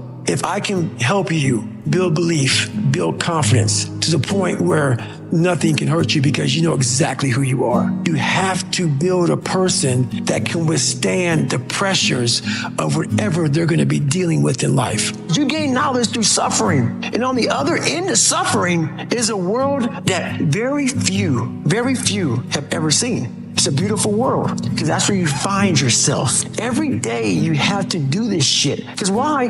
When you stop doing it, you don't just maintain it. If you stop shooting a gun, you're not going to be a great shot if you pick a gun up a year from now. If you want to be great, you want to be the baddest motherfucker ever at what you do, you're going to be misunderstood by everybody because you're going to be so obsessed and so driven to get there. That's what it takes. It takes every second of your life. Anybody says balance? Yeah, balance is important for a lot of people. It is. But if you want to go to that edge where people do not like you, don't understand you, question everything you do, you've arrived. When you are misunderstood to the point where people think you're psycho and you're nuts and you're this and that, why are you in the gym at 1 o'clock in the morning? You will never understand what is wrong with me. And that's why I'm so glad you don't, because I'm in the right spot. When people don't understand you anymore, you're in that spot of obsession and drive where people are like, what the f is wrong with this guy? I don't want to talk to you, man, because you're not going to get it. I can't get this paragraph. I can't remember what the f is in this paragraph to pass this test to get in the military. Read it again. Still not getting it. Read it again. But if you're not getting it, write it out. And that's how I started learning. I can't swim. I'm negative buoyant. Go back again. I can't swim. Go back again. Go back again. Go back again. I got it.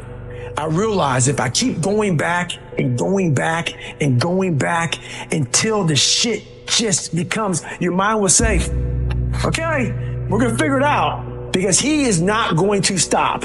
It's not like, I'm going to try one more time. No, it's just like alarm clock goes off, boop, we're going back. I can't read right, we're going back. I gave myself no way out, and my mind realized that. They said, okay, we're going to adapt and overcome now. A lot of us want to find peace first. So people say, man, you always talk about this suffering and pain and shit. I'm at peace right now because I went through that, right? You don't find peace first.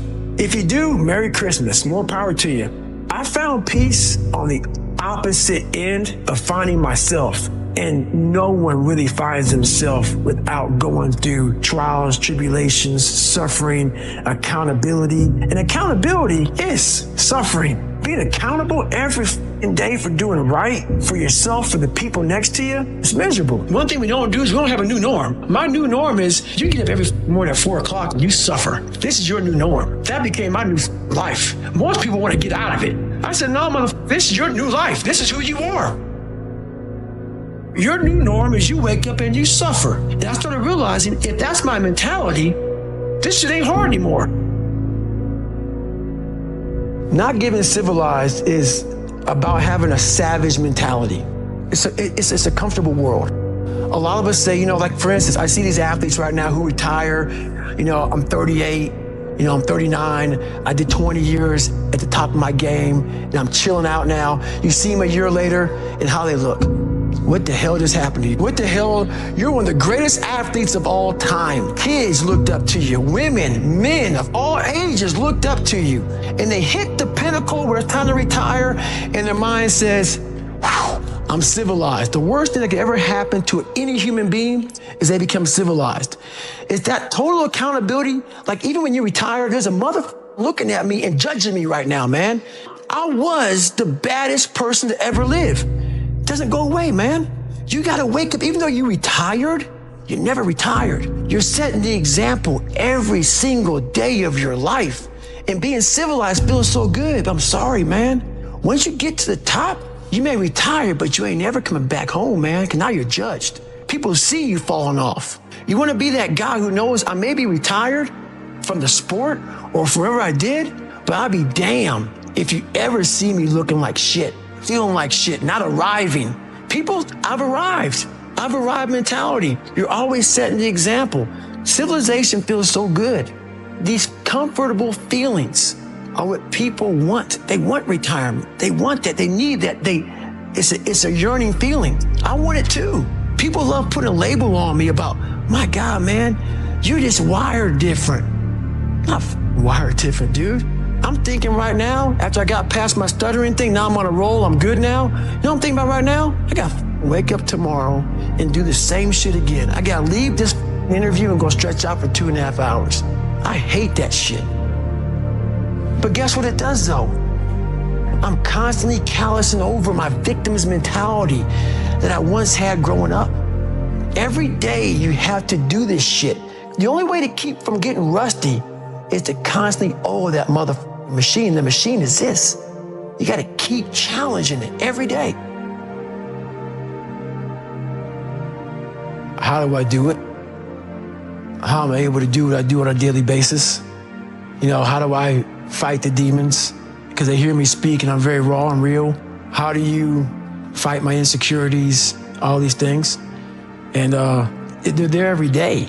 They're there every day. I'm in search for a feeling. I'm not in search for a trophy. I'm not in search for love. I'm not in search for more followers on Instagram or social media.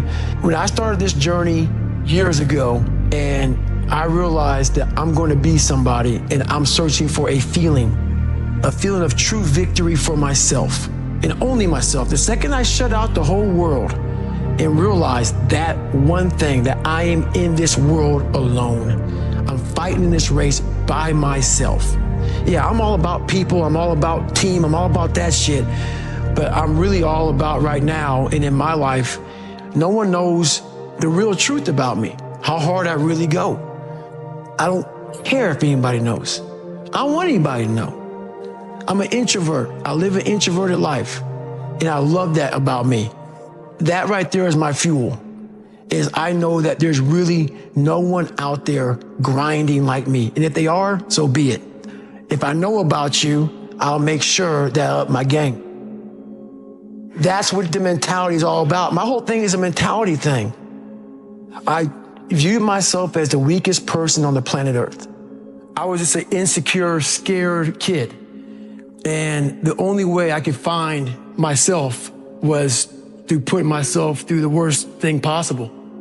My goal in life was to, in my mind, believe I'm the hardest man alive. And that's why the whole thing is can't hurt me. That's what it's about. It's about whatever you think you are, you have to make that dream a reality. But that's where the hard part is making that dream reality. That's where the hard work comes. That's where people know, how do you keep grinding every day? You have to make those insecurities, those fears. Like when I was 300 pounds, I didn't have any drive. I'm gonna go be a Navy SEAL. What kind of stupid shit is that, 300 pounds? There wasn't like a drive to go be a Navy SEAL. I was an insecure, lying kid, afraid. I had to look at my insecurities and in my fear and find drive in that. We're all looking for passion. Passion's all around you. You have a whole stack of it all around you. It's your insecurities, all that shit. You gotta dive deep in that shit. It's all in there. All the energy and fuel you need is right in yourself. It's all there. You got a lot of stuff to do to overcome. And, that's where I found it. I found it right there in my own insecurities. I found drive in my own insecurities. And that's the most powerful thing in the world. When you can find drive in your own doubt, fear, insecurities, you get to face a lot of young man. You got a long journey ahead of you because you're going to find out that while your dad did a lot of to you, you're going to have to make it on your own. Because this world we live in is tough. It's tough. It will beat you down. The world and the life that we live in is the ultimate competitor. The world's tough. The world's tough. It will try to take you out. It will find your weakness and it will just hammer you. So it's time to get back to work. Get back to work. Stop hearing yourself talk. Get off the podcast. Don't be on social media too much. Cut out all the fucking noise. Get back to the fucking mental lab, because that's where the knowledge came from. You need to get to a point in your life where there's nothing that can hurt you because you know exactly who you are. You've faced your demons. You were able to hear all your past traumas. You were able to listen to them. You're able to say, okay, now I can now talk to people about what I went through. I'm no longer embarrassed. I'm no longer ashamed. Being ashamed is one of the biggest things that kill people nowadays. In their minds, kill them from moving forward. I'm ashamed of myself. Don't ever be ashamed of anything you've done in your life. Face it, fix it, make it better. Everything I need is in my mental lab. Everything. Because I'm in constant study of myself. And I know what needs to be conquered because I'm constantly going through what I don't like, what I'm not comfortable with. I know, and only I can fix these problems because I have to face these problems. Unchosen suffering is going to happen, right? So the only thing that you can do is have some chosen suffering to prepare for it. It's the only thing you can do. That's the only thing you can practice for the unchosen suffering is have chosen suffering. Do something that sucks every day. I'm not trying to send a message of run 200 miles, be the best motherfucker in the world, but be tough. You better have a part about you that's tough, a part about you that can break down situations and get better. And break down situations very quickly within some trauma in your life, some devastation in your life, because it's gonna come. The devastation, the trauma is gonna come, and you can't allow that to become a Jersey barrier. It can't be a Jersey barrier. It has to be something that you can maneuver through very quickly and move forward. That takes a lot of toughness. There's a lot of people, when you die, they figure out why you died. They figure out how you died in the autopsy. But we never do a live autopsy to figure out why we're dying while we are alive. And I was dying. I was living every day, but I was really dead. And so I figured it out. And once I figured it out, I was able to reborn. I was able to be reborn. You must take this knowledge that you learn from all this shit is knowledge. So I'm just trying to give people that strength to go in the archives of your life. Because while you're probably fucked up, it's probably something happened to you in your life. Go through the archives, dig it up, study it, and then use it for yourself. That's the main purpose for me right now. You need to be better here. You need to be better here. You need to overcome this, overcome that. And people need to have purpose to get up. They need purpose to perform. You need to get to a point in your life where there's nothing on the docket. There's no 5K, there's no, I'm gonna get into school to be this or that, and still perform to the highest level. Because what people don't get is one day that thing's gonna come up. And if you're not constantly performing without purpose, you're not gonna be ready when the time comes.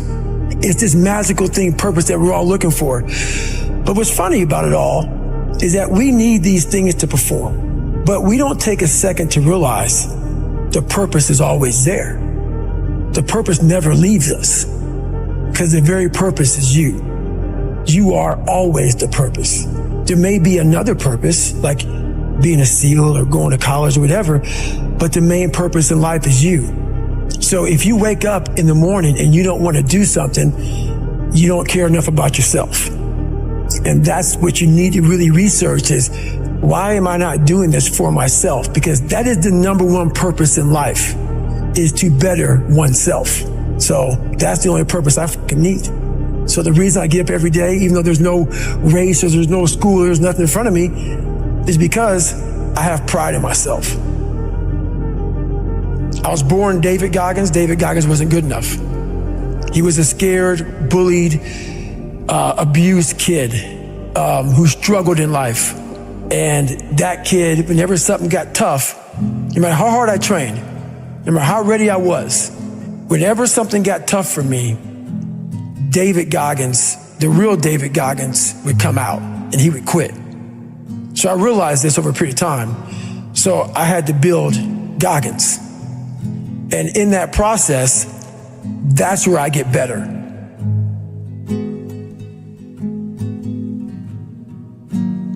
I get better when I'm digging holes in the ground, when I'm waking up early knowing I don't have to do these things.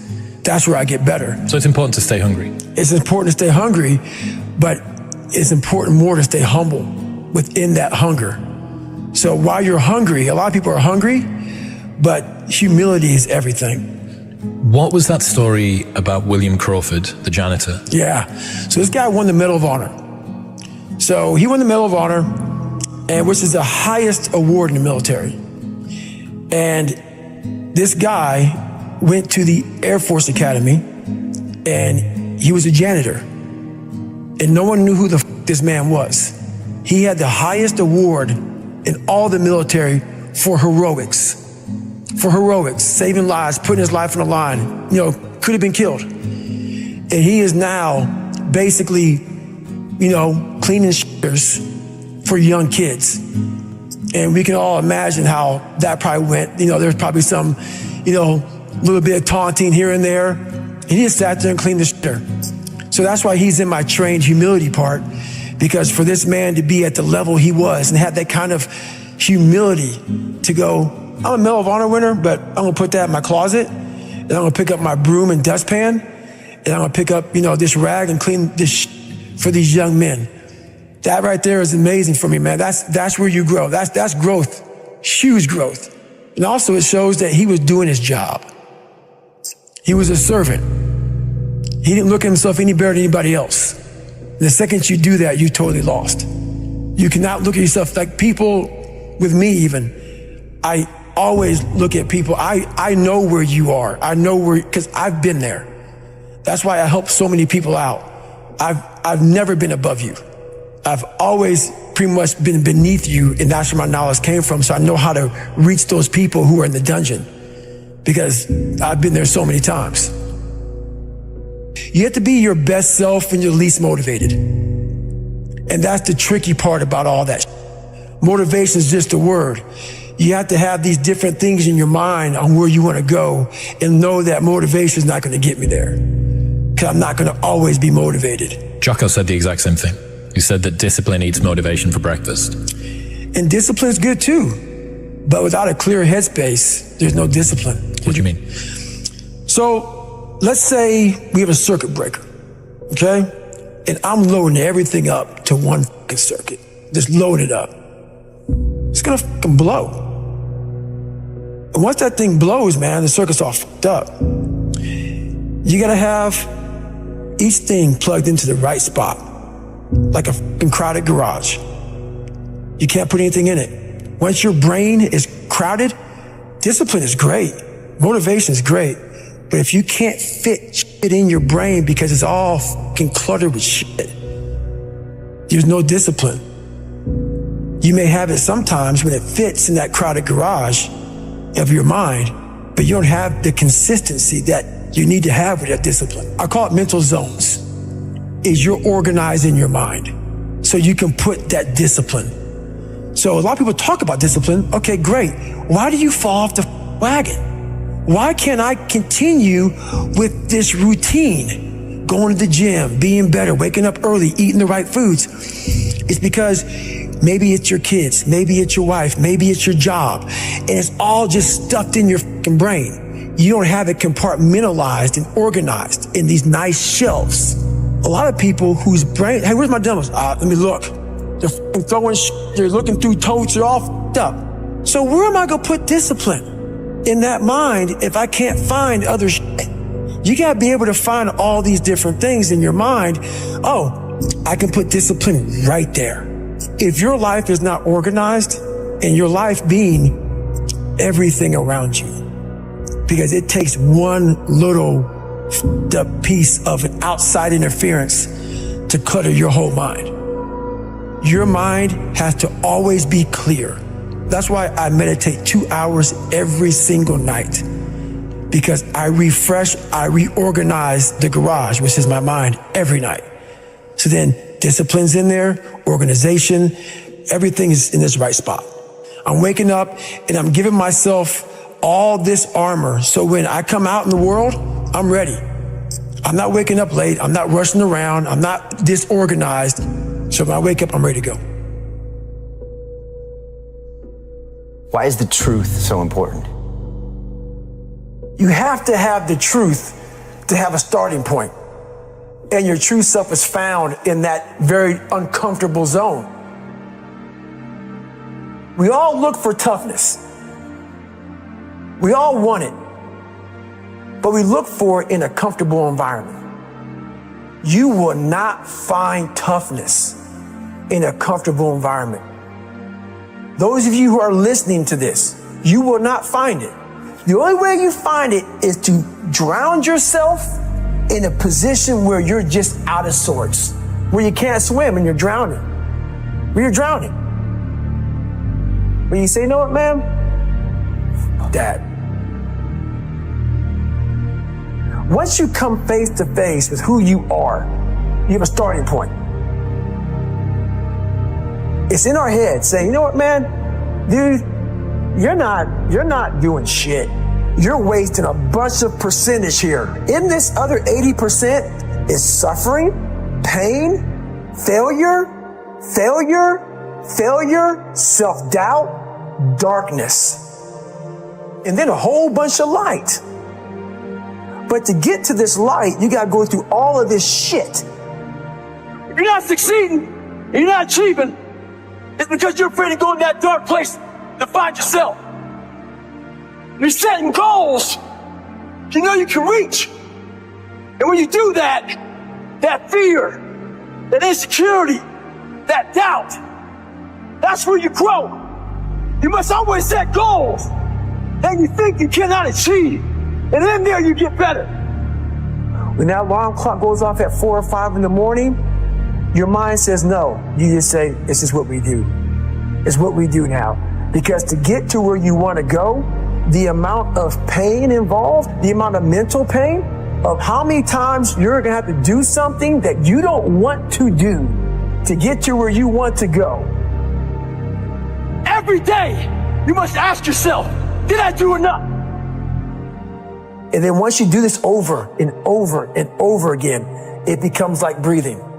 I don't want to live this lifestyle, but to get to the other side of this, I have to. So if you really want it, you realize what trying is and what trying is not.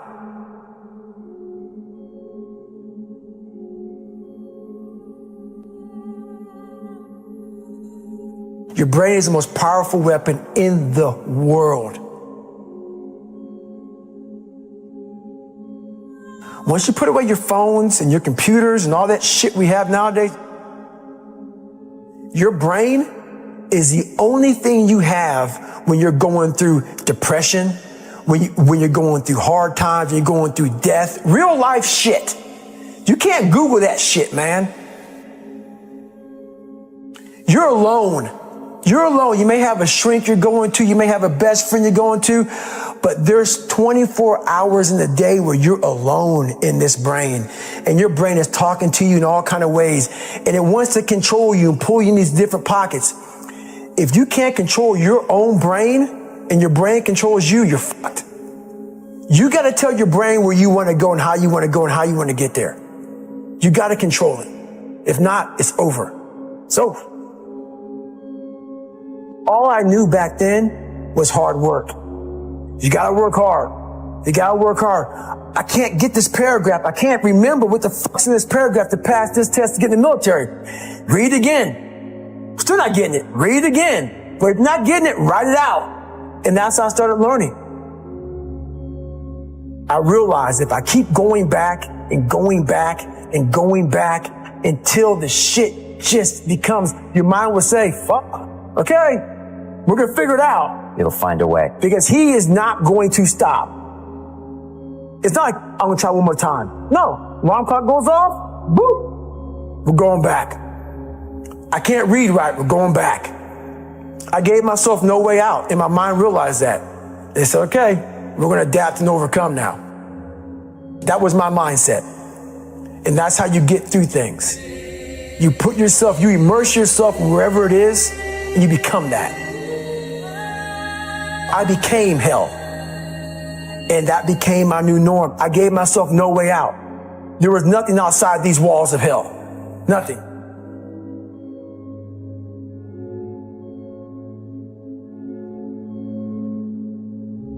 I watched this segment on TV about these guys going through Navy SEAL training. And I couldn't even, I wasn't a great swimmer. I was afraid of the water, all this crap, man.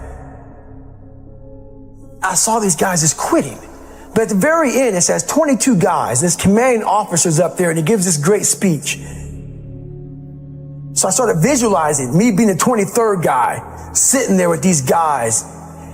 I said, man, if I could feel that, that would change my life.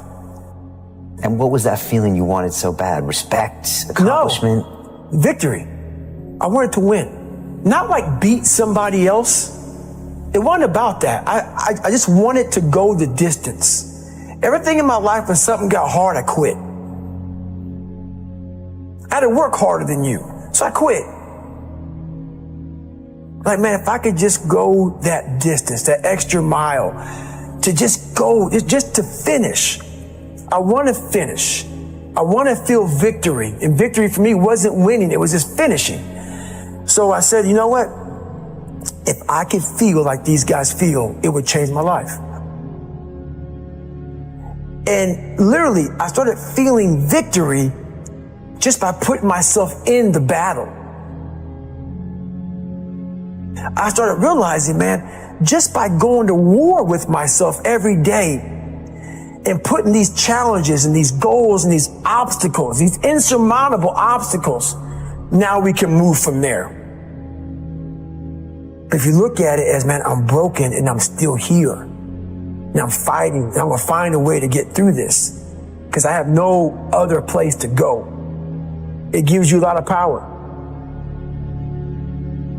And no one really finds himself without going through trials, tribulations, suffering, accountability. And accountability is suffering. Being accountable every fucking day for doing right for yourself, for the people next to you, it's miserable. The more I did this, the more I gained confidence. And then the more I gained confidence, the more I realized, fuck these Navy SEALs, man. These guys can't do what I'm doing right now. I had no coach, had no trainer, had no money. I didn't know how to lose weight. I had no knowledge of what I was doing. I was just working. I was just sacrificing. But I would have never found these tools if I didn't put myself in a very uncomfortable place. And your true self is found in that very uncomfortable zone. That's where he came from. He came from all these fucked up obstacles and now he's there? So everybody goes, how do you do that? You know exactly how to do that.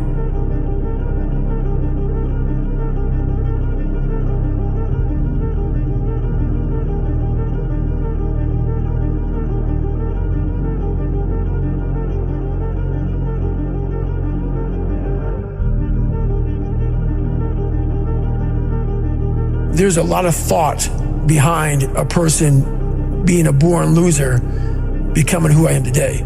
You don't just wake up and just rocky the shit. You gotta wake up and think about, there's a process to getting better, and that process is never finished. Like a lot of times, if your back is hurting, it may not be your back. It may be something else in your body that's making your back hurt. For me, I'm like, man, why can't I get past this hurdle? So like I said, I'm always examining myself every day. What is it? What is it?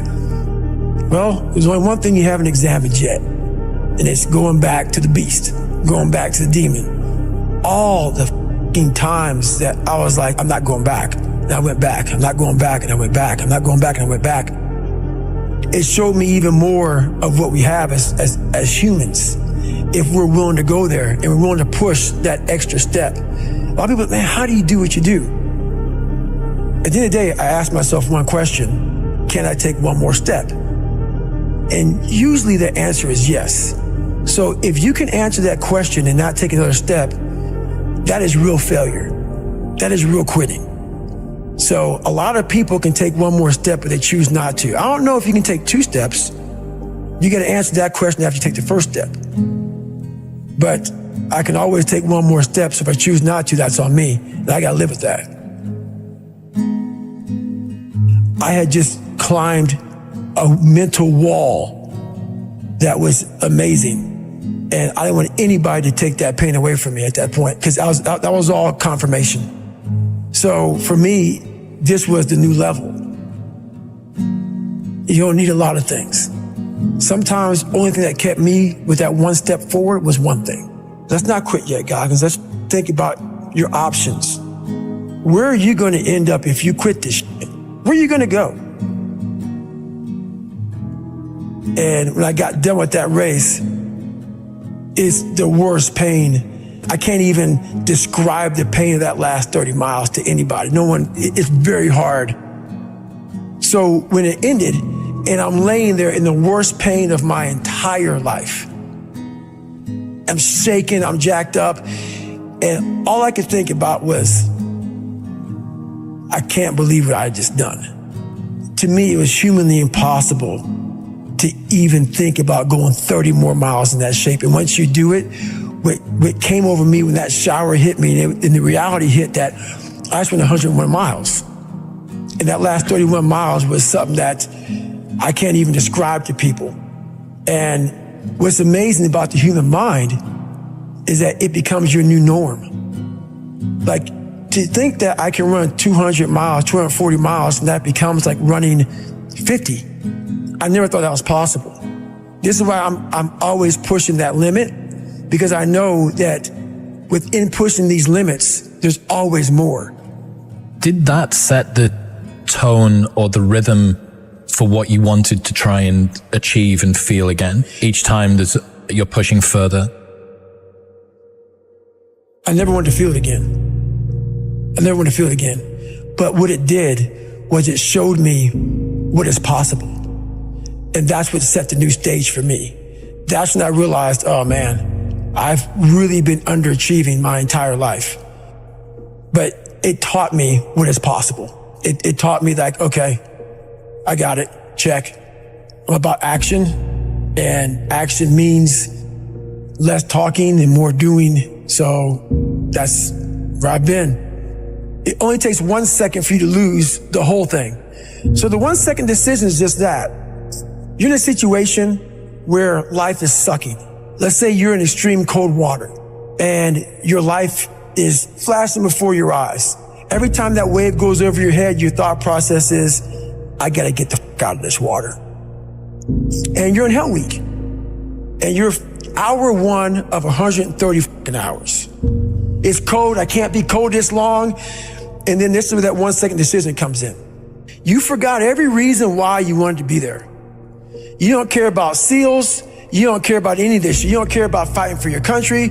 All you want to do is go back home. You want the warmth. You may want something to eat. All those things of comfort are there in that 1 second. And this is where people lose. So what I do in that 1 second, because we all think about quitting, it's hard. But what you have to do in that 1 second is hard to process information during pain. Because that pain takes over and you can't think rationally. You're thinking about fight or flight, save yourself. That's not a rational thought. It's not a thought that's going to get you through hard times. Most people fail that 1 second. So what happens, what I do, I start thinking logically. I calm my brain down because your brain just wants to get the fuck out. It's about gaining control of your mind, putting things back in the proper perspective, and then saying, I really do want to be here, and I'm going to have a bunch of these 1 seconds, and I have to learn to control these, because if I fail one of these 1 seconds, I will not be a SEAL. I will not be a doctor. I will not be a lawyer. I will not be whatever the it is. So that's how important that 1 second decision is. It's all about your mind takes control of you. You have to say, you, I run this motherfucker. There's no other way to make it out here. I mean, you can't just always be, head down in the sand. You got to learn to pick yourself up on your own. A lot of times these fights and these battles, you got to be your own coach. You got to be your own motivator. Because there's a lot of people in this world who don't want to see you make it because they think you could take a piece of their pie. But I've learned to study people before I react. Because there's no successful person in the world who's in a good headspace that's going to ever attack anyone in that kind of manner. There's always going to be something wrong with them. So you got to always dive a little deeper before you get your feelings hurt. Take time. Take that 1 second to pull back and study them. Because most people who are in good places, they don't care about what you're doing. They don't care about what you're doing. They don't try to destroy you. They actually will try to build you up versus destroy who you are as a person. So that's where I'm at now in life, is most people who do that, they're in a very dark, dark place. As you get bigger, as you get more successful, you open the door for people to critique every fucking thing you do. And most of the people who are critiquing you usually aren't where you are. And all their critiquing comes from people who are really at a low level of life, which is sad. But what we do, people who are on the upper level, hearing the haters at the lower level, like I said, you'll never meet a hater doing better than you. True statement. So I started making these mixtapes with all of these hate messages about people talking shit. And it became such a source of fuel that it was amazing, because I know why you hate me. You hate me because you're probably in the bed right now. You're probably an underachiever. You're probably somebody who doesn't want to do anything with your life. So I make you question everything about yourself.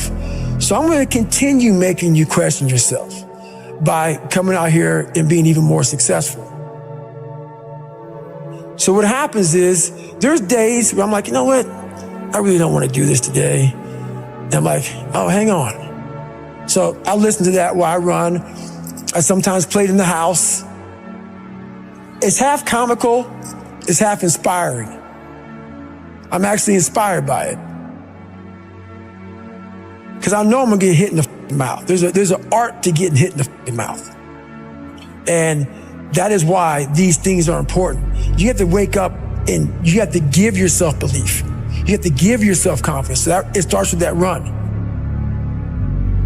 Belief is like, there's an after school special belief where the mom says, believe in yourself, and that's all great, but there's also a built belief.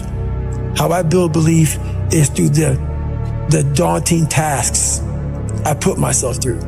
So that's proof positive that I can. You don't become confident by shouting affirmations in the mirror, but by having a stack of undeniable proof that you are who you say you are. outwork your self-doubt? Yes, because a lot of people, they say, when you wake up in the morning, pound your chest, look at yourself in the mirror and do all this fucking bullshit. I hope it works. What works for me is that everyday resume. The things I know I've accomplished, the things I know I've done, real hard work, the real calluses on my mind, the real calluses on my hands. That's it. You must build belief. You must build confidence and say, I can knock that shit out.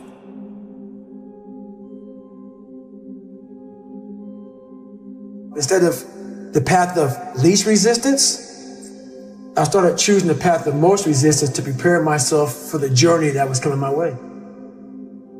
And you realize through hard work, you can outwork anybody. No matter how badass they are. It starts with yourself, man. You got to start diving into those things that you are afraid of. You don't gain confidence by going to the spot that makes you feel good. It's going to be a false reality. And the second life gives you that challenge, all you want to do is go back to what gave you confidence. Is that happy spot? No. What gave me confidence was spending years at a kitchen table trying to learn how to read and write on my own. Realizing I can't learn the way you learn. I can't. But I can learn. What gives you confidence is not being afraid. It's overcoming the fear. That's what gives me confidence, is facing these things, overcoming them. And maybe not overcoming them every day, but facing them and facing them and facing them. Pretty soon like this, you know what, man, this is where it's at. It's not in that comfort zone. It's in the discomfort zone is where my confidence is getting built. Mm-hmm. That's where it's getting built. Happiness, peace, enlightenment, it's all up here, man. It's all up here. It's all up here. You just got to be willing to go and face it. And that's the hard part. The physical standard is not what they need to meet. It's a mental standard you must meet in life. That's how I live my life. I now know that there is no cap on the human mind. There's no cap. We cap it ourselves. When most people quit, I had just started. Wow. And when you take that mindset and you're going to flip that around, that's what made me powerful. And my body followed. And so I said, I want to do this. I'm going to give myself a challenge every single day until the fear goes away. That's right. And I feel like that's what more of us should be doing. I'm hearing that that's how you live your life. That's all it is, man. And it helps me feel so much more confident. When you overcome that fear of saying this doesn't have control over me anymore, that's right. It's like you can be at such more peace.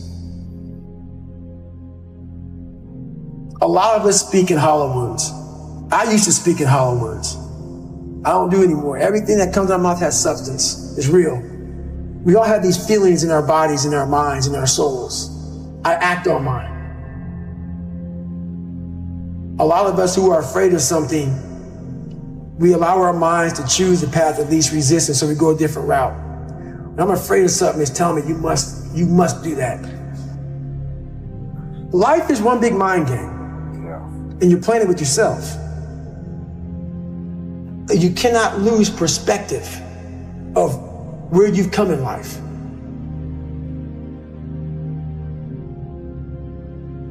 I'm trying to give people a different thought process of life, where failure, hell, disappointment, discomfort is a great learning tool. And many people don't understand that, but it's these few moments in life that you have. Like for me, I always talk about it.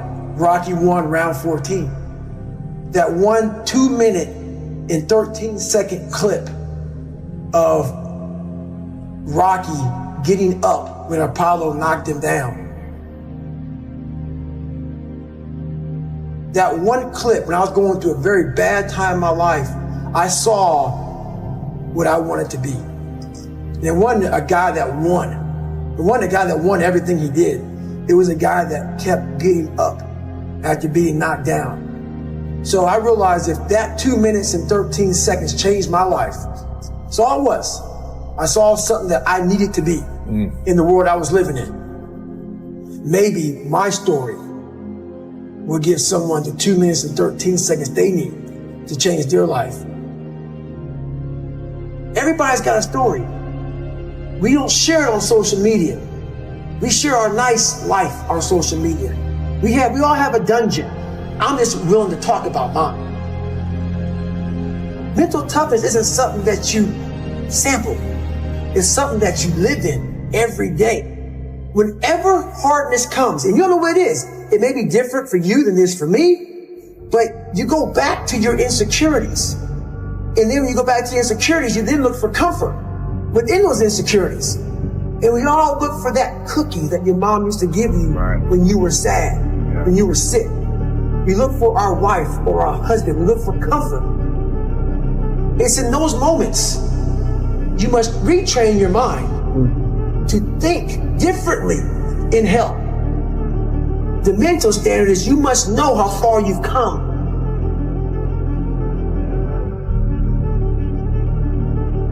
I walk in a room now and I know the hours and years and decades I put into David Goggins. That's something. It's not on the wall. It's not a trophy on the wall. It's not a medal on your neck. I don't care how you perceive David Goggins, because through my journey, I figured out the one piece I was missing. I thought it was cars. I thought it was women. I thought it was money. I thought it was everything. The one piece I was missing was me having the courage to face myself. Where I got my work ethic from was the hours I had to spend learning this. When you sit down and you're not smart, and you have a disability, and you still want to be at the top of your class, I didn't want to just get by. When I realized that I can learn through hard work, and I can beat the valedictorian in school, but I got put in 10 hours more a day than he does. You know what kind of strength comes from that? When you're sitting down, that guy that valedictorian studied for an hour, and you know I caught you. I have the work ethic to catch you. That's where David Goggins got really invented.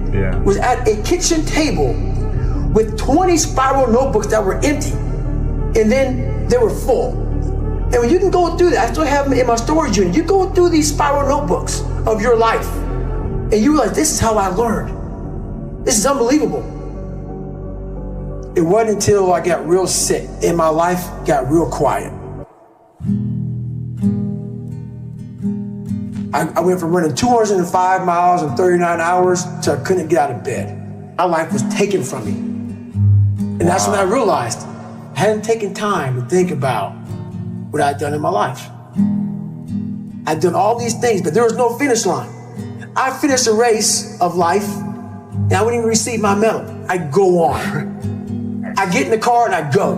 When I started figuring out life, that I was leaving so much in the tank. Once I realized, my God, man, I was this dumb, fat kid being bullied, and now I'm a 180-pound person, lost 106 pounds in less than 3 months. Learn to read, learn to do this, learn to do that. I was like, I need more. I was fueling my mind with everything. And I never took time to say, my God, you came from this hell, and you're here. I had come 8,000 miles from where I started. But if you never know that, you're still in a $7 a month place. So it's that quiet place. It's that place by yourself. It's those hours and years and decades by yourself in the grip of life. When life has you by the throat and choking you out, and you're sitting there calm because you're trying to figure it out. You're not panicking. You're not quitting. You're not throwing in the towel. You're saying there's a way around this. And when you figure it out, when life has you gripped in a vice, and you can figure that out, that's when you overcome. That's when you overcome. The journey getting there was harder than going through it. Yeah. You know, so that's the whole thing about life, man. It's that journey that makes you who you are. We live in a world now that's so kind. We find the kind way around everything. Like, if you don't look good, I have to find a kind way of saying, I don't like your shirt.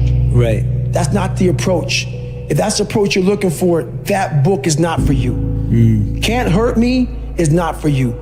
The approach you have to take, at least I took, you take whatever approach you want. The conversation had to be a real, honest conversation in the accountability mirror of, guess what? I was fat.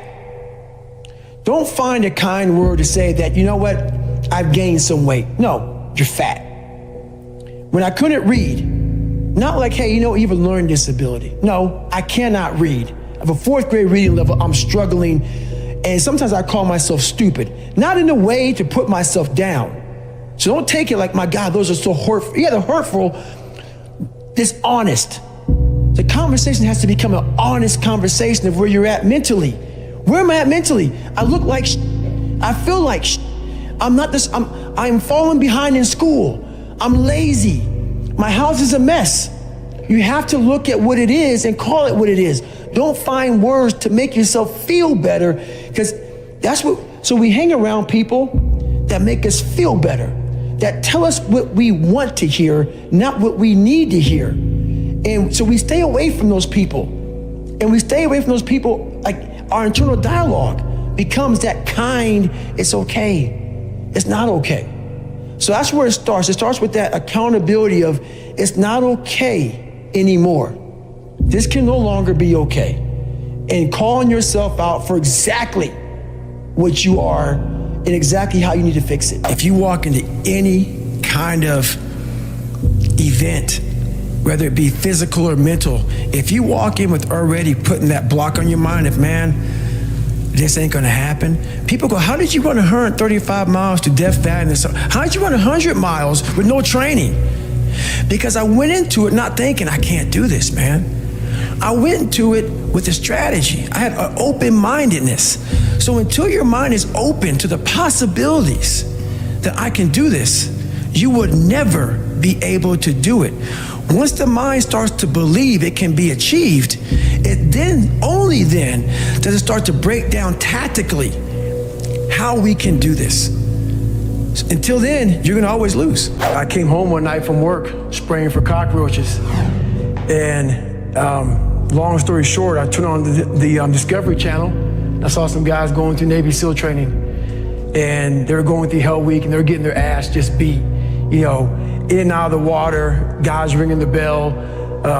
They were suffering. And I was weighing like 297 pounds. And I had to make a change in my life. You know, I was at an all-time low, and I wasn't going anywhere, and I was exactly what everybody said I was gonna be, which was nothing. So I had to make a change. What was it about seeing suffering? That's really interesting, and I actually get it, but I want to hear you explain it. Why suffering was the thing that triggered that thought? Well, for me, growing up, I came from a horrible background. I got called nigger every day of my life growing up, lived in a small town. The Klan headquarters at that time was about 20 minutes from where I lived. One of the high-ups in the KKK, son, sat behind me in 2 classes, so he called me nigger all the time. I got my first car, they spray painted nigger, we're gonna kill you on it. So I was just an insecure, scared kid. And the only way I could find myself was through putting myself through the worst thing possible. Because I'm gonna say the exact opposite of what today's world is saying. So we read a bunch of books nowadays. As humans, we wanna find out how to be someone else. What we don't do is we don't go inside. So literally turn yourself inside out. Read the book that's like we're writing a book every day of our lives, but we never read that book. Every day we're seeing who we are as people. When I was growing up, I lied for people to accept me because I didn't accept myself. So I would make up stories so then you would accept me into your world. I would, everything I did was for someone else to like me. It wasn't until I started reading my own book about how pathetic I was as a human being. I can blame my dad, I can blame kids at school, I can blame having health issues, ADD, my mom not being around. Great mom, but she was doing her thing. Right. I could blame a lot of people. And that's the book I was reading. And I put it off on everybody else. It wasn't until I said, you know what, for me to fix this, I gotta read what the f is wrong with David Goggins. Not blame anybody. Read my book and say, okay, I'm afraid of my shadow. How can I overcome that? Go in the military, get your ass kicked, do things you hate to do, be uncomfortable every day of your life. Roger that. I'm not the smartest kid in the world. Okay. Instead of somebody saying, oh no, you're smart. No, don't say that to yourself. I said to myself, no, I'm a dumb. Okay, roger that. How you get smarter? Educate yourself. So the things that we run from the truth. We're running from the truth, man. So the only way I became successful was going towards the truth. As painful and as brutal as it is, it changed me. It allowed me to become, in my own right, who I am today. Rule number 4, visualize the end result. I have the ability to see the end before the beginning even begins. And what that means is I know that to get to the very end, I can see it right now. So before I went to Butts and I was losing all the weight and shit, I saw myself walking across the stage at 191 pounds, 'cause that's what I had to get to get into the door. I saw myself 6 months, a year later, whatever's gonna take me to do it, I saw myself walking across that stage, getting that certificate of graduation from Butts. And I was able to be there at 300 pounds. And that feeling that I was nowhere near that feeling, I was able to put myself there 1,000,000 times every day. And that feeling of like, my God, that is gonna feel amazing. That's what made me suffer. That's what allowed the pain to be real and say, this is worth it. I want to feel for this next 18 months. It took me 18 months to finally become a Navy SEAL, to finally, just get through Butts. 18 months, it's 6 months. It took me 18. That's what woke me up every morning was, I'm gonna put myself through this much pain and suffering for a few seconds. That's all it is. A few seconds of joy. And it's so worth it, man. That's what people don't get. So I'm able to put myself at the finish line, even though I have no finish line, but at the finish line of an event before I even start to say, how are you going to feel at the end of this? Visualizing is my biggest tool of life. That's why I've been able to put myself in cold water, put myself in a 100-mile race millions of times before I've done it. And I'm able to go through the race and see how I'm going to feel at mile 50. Almost to the exact feeling. Right, so when it comes up, it's no surprise. It's no surprise. I've already done this 1,000,000 times. I prioritize trying to win the battle in the morning. So I always win the battle in the morning. So I get up in the morning time, every morning I go for a run. That's the first thing I do every morning. Haven't taken a day off of running since December 2016. Every day, up in the morning. So I also stretch out every day for about 2 to 3 hours. Every day. I've missed 2 days in about 5.5, 6 years. So that's just my routine. And about 4 days a week, I'm in the gym hitting the weights. Because you can't just be a runner. So this is every single day, the monotony of my life. But this is what builds discipline. And not everybody, I'm not telling everybody to do this, but this is my lifestyle. This is how I build self-discipline. Time, why? Well, I hate to say it, the best way for me to get how I feel across, I can't sit here and say, I went through Hell Week and man, it was really hard. No, that takes your damn soul, rips it inside out, and then they say, now we're going to start. It allows me to express where I was at a point of my life. If I don't give you all of me, why the hell am I here? How will you learn from me? People take so much offense to me. You will never learn from people if we always tap dance around the truth. Oh God, I love that. We tap dance around the truth by finding the right words so I don't hurt you because you have thin skin. No, tighten up, people. It's okay. Trust me, it's okay. You might be called nigger one day. It's okay. You might be called some Jewish word or some faggot or gay word. It's okay. Let them call you that. What are you going to do now? They don't own your life. How are you going to control that now? How are you going to flip it upside down and say, Roger that, now I'm going to harness this shit, and you'll read about me years from now? How? That's the question. How are you going to do that? Thicken your skin. Become more of a human being. Don't be afraid of the reflection in the mirror, because that's all you can be afraid of. once you overcome the reflection in the mirror, you've done it. You are pretty good about celebrating the victories along the way and celebrating yourself. I talk about it with my fiance every single day. I talked about it with her 2 hours today. I said, we are grinding so hard that we are losing the vantage point of what we have accomplished today. We got podcast, interview, flying, do this, do that. I'm like, stop. It's just me and you and this mom and pop thing that we're doing. Look at where this book is at right now. It's crazy. Look how many people we're touching. Shut up and just think for a second. Let's stop. Because all we did was talk about this and this. We got to keep, no, enjoy this for a second. We have to take time and realize what we've accomplished here. That's an evolution for you, man. Huge, but that's I realized. That's a very different David Goggins than even from a couple of years ago. Huge, because you have to, what is it all about? I'm going to keep on grinding. That's not what I'm saying. What I am saying, though, is you have to respect what you've done. Take a second, not live in it, not sit around and say, I'm good. Sit back and say, let me look at the vantage point now that I'm at. That's why you reset the vantage point. Get the tactical advantage. If you get the tactical advantage too quick and start fighting, you got to take a second to take observation of where I'm at. What have I done? Am I in the right spot? I'm obviously in the right spot right now. Now we can go back to fighting. And rule number 8, the last one before a very special bonus clip, is outwork everyone. Where I got my work ethic from was the hours I had to spend learning this. When you sit down and you're not smart, and you have a disability, and you still want to be at the top of your class, I didn't want to just get by. When I realized that I can learn through hard work, and I can beat the valedictorian in school, but I got put in 10 hours more a day than he does. You know what kind of strength comes from that?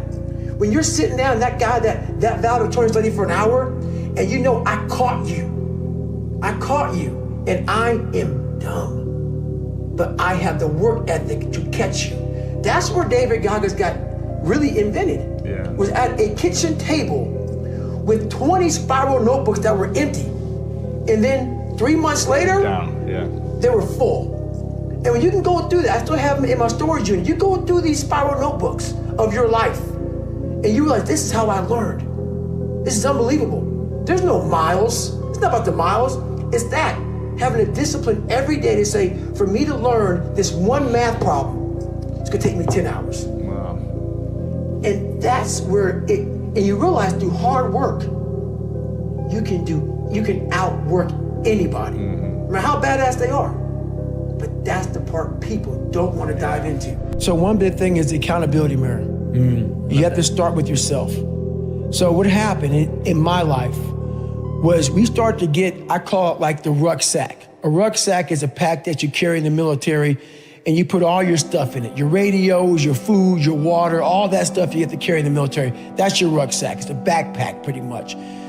As you're growing up, we all have a backpack. Most of ours, hopefully, is empty, and what we put in it is all the crap we go through in life. That's what is in the backpack for the civilians, and we carry it around with us. So what you have to start doing is realizing that no matter where you're at in life, I got called nigger a lot. My dad abused me, learning disabilities, stutters, immaturity, insecurities, self-doubt, so much crap on top of me. So much stuff. I lied a lot to create friends. So much stuff was in my backpack. No one's coming back to help me. So it starts with that person in that mirror. You have to realize you are on your own now. And whatever else you believe in, I don't care what you believe in, but on earth, it's a very lonely journey. And it starts with the accountability mirror of looking at saying, hey, my dad who beat the hell out of me is not coming back. All these things are coming back. I have to face myself. And you have to own all those things that people may have done to you. Now it's yours. You got to own it. It's yours now to fix the problems that people did to you. It makes no sense. It's not fair. I get it. But if you live in that woe is me mentality of guess what? My dad did this to me. My mom just did to me. People who bully did this to me. You're gonna always live right there. You have to figure out ways to move forward because you're not coming back. And it starts with the mirror. And I call it the accountability mirror in the book. My family couldn't even swim. Yeah. You know what I'm saying? I mean, we had no athletes in my damn family. And I was a kid who kind of got the bad genes. You know, I had all these little sickly issues, all these allergic to shit. I was a little sickly kid. And it's funny how when people hear my story now, they want to put a title on me. Like, I'm superhuman. Yeah, like you had some special skill or capability. And I love it because basically it makes you feel better by putting a title on me. Right. You can do it too. Absolutely, right. And so basically, it's a choice. Yeah, it's a choice. Yeah. It's a horrible choice. Right. It's a hard choice. It's a lot of suffering involved. So for me to get the start line, through that start line journey, I realized I'm capable. So what happens through this whole process is the change of the mind. It's a change of the guard. Someone once owned my brain. I never owned it. Yeah. I had no control of You outsourced it. Yes, right. Everybody had it. It was my dad's fault. It was the kids that called me nigger fault. My mom wasn't home fault. My soon-to-be stepdad's fault. The little kid that got ran over by the bus fault. My life was, everybody had a piece of my brain. Yeah. And through this journey of suffering, and the suffering, I put it in because I started finding myself. Yeah. And I started, oh no, I'm taking this back from me. This part of my brain is mine now. And I started puzzling back this piece of my brain. And through that, I grew confidence. In this process, I went from David Goggins, I started forming a guy named Goggins. I had to really I realized I had to reinvent a whole nother human being within myself, because who I am wasn't gonna make it. This guy is not gonna cut it. So I had to be a guy who can take any kind of pain, any kind of suffering, any kind of torture, mentally, physically, emotionally, spiritually. I had to have the people who, I had to visualize everybody that called me nigger. You had to be in a room of people like this. I had to make up these things in my mind, the things I had to overcome. And I started callousing my mind through a process, and it basically started with working out. It started with working out. It started with doing, like, if it started raining outside, for instance, my mind would say, F that, man, I don't want to go run. If it was 3 o'clock in the morning, it started raining outside, my mind said, you got to go Get up and go run. You have to, because I was fighting this other person. So you essentially tried to do everything you didn't want to do. That's all it was, period, dot. Everything I didn't want to do is what got me to where I'm at today. Interesting. Every single thing. So where we find comfort, that's where I started getting scared. When I started saying, oh, it's raining, I'm not going out there. No, you cannot say that. You cannot do that. You have got to do this. So whatever my brain thought, I did the opposite. Wherever the comfort was, I went the opposite direction. And over a period of time, boy, it calluses the out of your mind. You start to really develop a whole nother being. I say what if a lot. It sounds corny and it sounds weak, but it's true. One of the recruiters said there's not many black Navy SEALs. Matter of fact, I was the 36th African-American SEAL in history. It's in over 70 years. Because the water, you know. I mean, people get mad at me. It's true, just get over it. And so I was like, man, what story would it be if my fat, dumb, lying to be friends with people, insecure ass can overcome this? And that what if mentality, like that dreamer mentality, just would always fuel me. It would just fuel me, man. What if I can be a SEAL, man? What if I can go from running a quarter of a mile, now I run 205 miles. What if I can go? What if I can go? And what if, how would that feel if I'm graduating? Because I'll never forget at that graduation thing I was talking about, 224, like the video I sat down and watched. This commanding officer stood up and he said to the graduation, guys who are graduating buds, like 18 of them, he said, we live in a society where mediocrity is often rewarded. And he went on to say something about these men detest mediocrity. And I wanted to be a man that detests mediocrity. My biggest advice to give everybody in the world is, like I say, we live in an external world.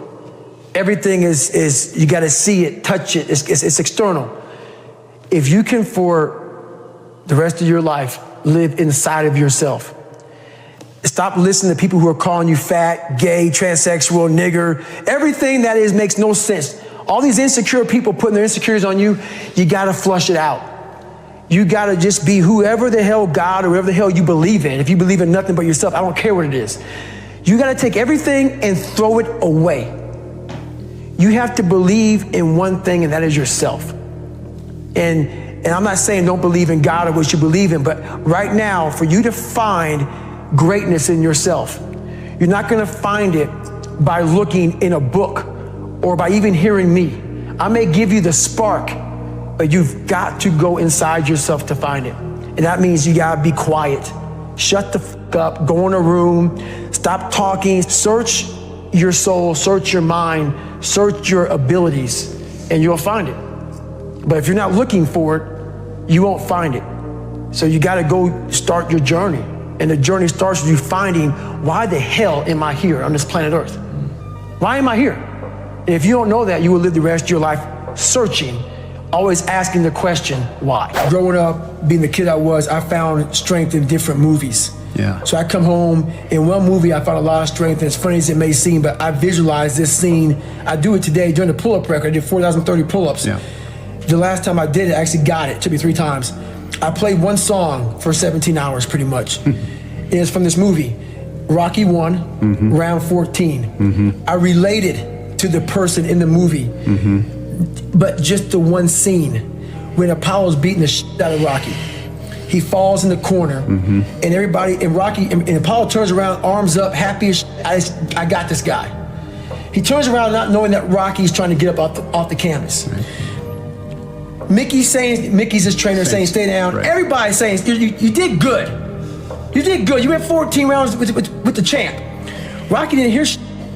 He got up, and what sticks in my mind today, and I'm seeing it right now, when he got up, Apollo starts to turn around to see the aftermath of what he just destroyed. And he did not expect to see what he saw. Right. And what I see out of the whole movie, I see Apollo Creed's face. Yeah, fear crept in. Yes. Yep. And I said to myself as a young kid, I want to be that. I don't need to win. I don't need trophies. I don't need people to like me. I just want what he has. Yeah. A fictional character, whatever the hell it was, I want that. And I visualized that. And I want to become the guy who can get off the canvas and look at somebody who beat the shit out of him. Life. Yeah. I'm talking about life right now. Yeah. In life, even life itself puts their head down toward David Goggins. Yeah. This is not going to stop. Right. So that mentality became what I wanted. Nice. And that's how it started, with that visualization of the canvas. And all I gotta do is just keep getting up. So I would take it like, who would even think about doing this? So I would sit on my couch saying, who at 297, who can't swim that great, who's scared of the water, would have the balls, to man up, quit a job, and go and just put everything on himself. So it's how I started talking to myself and putting myself in a whole different category, and that would fuel me the next day, and I just kept using that as fuel. No one would do this. No one would do this. You're the best around. You're the best ever live. And I just kept fueling me with the right kind of message that I needed to hear, that I was never telling myself. And through time, it became reality to myself. So you start out on the first day, and then do you start running again the second day? Yeah, the second day I went right back after it again. But I started realizing I can't run that far. Right. So what I did was I became damn near a professional cyclist with the miles I put on the bike. So whenever I watched TV, I had to be doing something. So I was riding the bike. I rode a bike a lot to lose the first initial kind of weight, because my bones were just hurting so bad. My body was just broken. And I learned to get over that also. And I tried to swim a lot. I wasn't a great swimmer, but putting fins on kind of equalized my body. I wasn't so negative buoyant. So I started finning a whole bunch. And I spent hours in the pool, trying to get more and more comfortable. Not because I was going underwater. I was so scared of the water that I had to live in the water. I had to become one with the water. So going to the pool used to scare me. So I went to the pool an awful lot. And then the bike got easier. I was able to run more. I went from like 1 mile. 1 mile was a great accomplishment. 2 miles, and then from 2 to 3 was a big one. Then I went from 3 to 6. And then like they have a warning order that they give people to get ready for buds. And the whole thing was running 6 miles 5 days a week. And that was my goal. And so I failed, I go back to scratch. I use some positive motivation. I have like one day where I'm like defeated. But I started realizing this is part of the process. This is part of the journey. I had to realize this is part of my process versus just saying, like I used to, I'm just not good enough. If I'm not good enough, we always say that I'm just not good enough, and then we try something else. I'm gonna make myself good enough. And that became my mentality. I'm gonna make myself good enough. And so I misunderstood a lot, but that's all it came down to. I made myself good enough. And the days I couldn't run that far, the next week, I would do 2-a-days. So like on the running, if I ran a quarter of a mile, I wait a couple hours, it'd haunt me, bother me. I try to run a half a mile the next time, same day. You can do more than this. If I had to walk, I had to walk. It just became just a process of grinding and grinding, and grinding is not even a good word for it. It's not even a good word for it. And just going further and further. And then when I got through running, I go to the bike, I go to the pool. If I got tired somewhere, my legs were tired, I go to the gym. And I developed this crazy workout where I was doing volume, like 200-300 reps of like very lightweight. People always say, how come you don't have any like loose skin? My workout routine in the gym became sick. It became sick. I was just doing 200-300 reps, 400 reps on like chest, just like for one simple exercise, the bench press. And I rack it, get back on it, just rep it out, trying to burn as many calories as I can, build that muscle mass. And I just became obsessed with it. You once said that if you were growing up in this generation that you would have a field day because you would take their souls. What did you mean by that? The younger generation quits, not everybody. So I gotta put that, people get their butt hurt. So not everybody. Most of this generation quits the second they get talked to. You did this wrong, or they get yelled at. It's so easy to be great nowadays because everybody else most people are weak. This is a softened generation. So if you have any mental toughness, any ability, if you have any fraction of self-discipline, the ability to not want to do it but still do it. People have a hard thing to understand. I hate to run. And what makes me so crazy, it doesn't anymore, is people go, well, why do you run if you hate it? What are you talking about? I don't want to take showers and eat either. I hate that too. That's life, man. It wasn't until I changed that mentality that I became somebody. I hated going to school, so guess what? I was dumb as shit. That's what 1 + 1 is 2. But if you can get through to doing things that you hate to do, on the other side is greatness. That's what people understand. By me running, I am callous in my mind. I'm not training for a race. I'm training for life. I'm training for the time when I get that 2 o'clock in the morning call that my mom is dead or something happens tragic in life. I don't fall apart. I'm training my mind and my body and my spirit so it's all one, so I can handle what life is going to throw at me. Because the life I've lived, it throws a whole bunch at you. And if you're not physically and mentally prepared for that, you're just going to crumble and you're good for nobody. Talk to me about what it takes to be on one side of a door in Iraq or anywhere, knowing on the other side of the door people who are not afraid of you. They're ready for you to come in, and they have guns, and you still have to breach that door. That's a great question. That's a very scary situation when you are on one side of the door and your mind is racing, because on the other side of that door, it could be no one. It could be 4 guys with 4 AK-47s.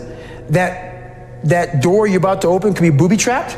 So once you open it, boom, your legs are gone. So there's 1,000 things you think about when you're the first guy, second guy, third guy, getting ready to go in a room and flood it. And that's why I talk about the warrior mentality.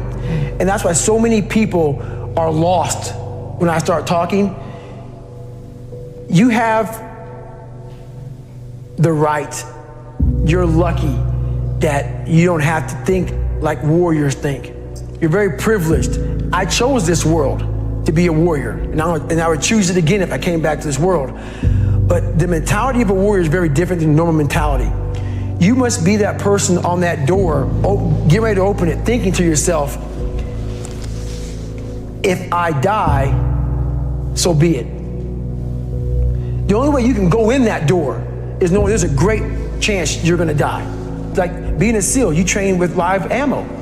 You jump out of an airplane, everything you do, you could die. So to be a warrior, why people don't understand me, I'm glad you don't understand me. Merry Christmas, good on you.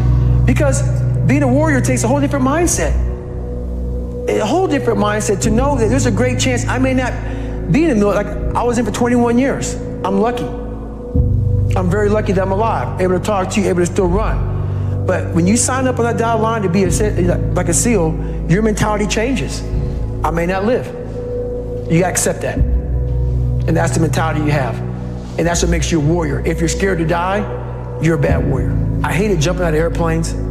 I hated shooting guns. I hated the job as a Navy SEAL. But I did it because I wanted to change myself. Everything I do, I'm not really comfortable doing. But if you choose to go that route, to go be a Navy SEAL, you might as well go be the hardest in the world. Because if you're choosing to do something, you have two routes. You can go there and be a little weak person and get through barely, and that's your reputation. Or you can go through the hardest guy you can possibly be, and that's your reputation. So my whole thing is, if you're gonna choose to open that door in Iraq or Afghanistan, open them and go in hard. Because they're gonna remember you by slowly opening it and peeking in. So if you're gonna open it, and you made the mind to open it, don't crack it open. Open the door, go in. That's with life. If you're choosing to do something, attack it. Because they're gonna remember you as not attacking it. So I want to be remembered. You can hate me, but there's one thing you can't say about me. I didn't attack it. So that's the mentality you have. If you're gonna do something, you might as well attack it, because you can do it anyway. Right. Do you use that in civilian life? Like, do you still employ the, I'm gonna attack it, I'm gonna take their souls? Like, how does that play out in a non-combat zone? It still works for me in life as far as attacking things, because no matter what I want to, no matter what avenue I choose, I want to be the very best. And the very best may not be I'm number one. The very best is that I leave everything inside of me out there. So attacking is not like, oh, I want to win this or win that or be the best. The best is I'm running against myself in everything I do, and that's what I attack. I attack myself. I'm always questioning myself. I'm always holding myself accountable. As a leader, the one thing I did horribly wrong on my second platoon, I actually started developing an attitude towards people who didn't PT hard, who didn't get after, who worked. Because I took it all the way to the limit. And so I should have been a better leader by knowing, okay, not everybody wants to be David Goggins. Yeah. Not everybody wants to go run 100 miles. Not everybody. Right. Everyone's got different skills. Everybody got different skill sets. Yeah. And not everybody, maybe they want to go to the gym, whatever. The gym is fine, but it was just a different standard. So I couldn't take away my standard for the whole of the group. Interesting. I looked at people like, you, man. You ain't trying to get hard, you. So my mentality, I wasn't a good leader. And I look back on that now. Trust me, a lot of people could have done things differently. I'm taking accountability for what I could have done differently. Right. Good. I looked at that. So my mentality from a weak kid became super hard, like beyond hard, next level hard. And but that's what I thought I was getting myself into. As a leader, I should have stepped back and realized, hey, these are your expectations, David Goggins. Right. What are we here to accomplish? Right. It's important to lead by example. And when I say lead by example, if you're the leader, it's the loneliest job on the planet.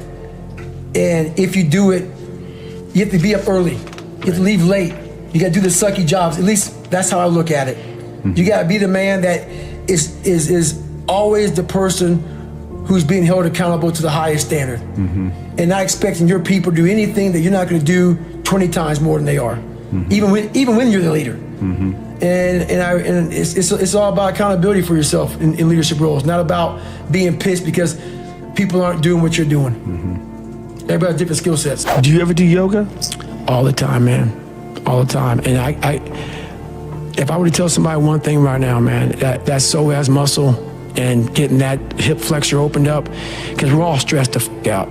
It was so much worse than others. It changed my life. I'm one of those, I drone on too much about yoga. I'm like one of those vegans. It's like, you got to do it, man. Right. Just try it. I get annoying, like a born-again Christian or something. It's like, I'm getting that way now, man. I'm getting that way now. For anybody who does anything hard, like, you know, if you do anything like with weightlifting type shit or martial arts type shit, where it's just everything's explosion, it's lifting, it's heavy, it's push. Right. Yoga just will balance your shit out. Yeah, it will. Yeah, it will. It really will, man. And there's all these people that resist it.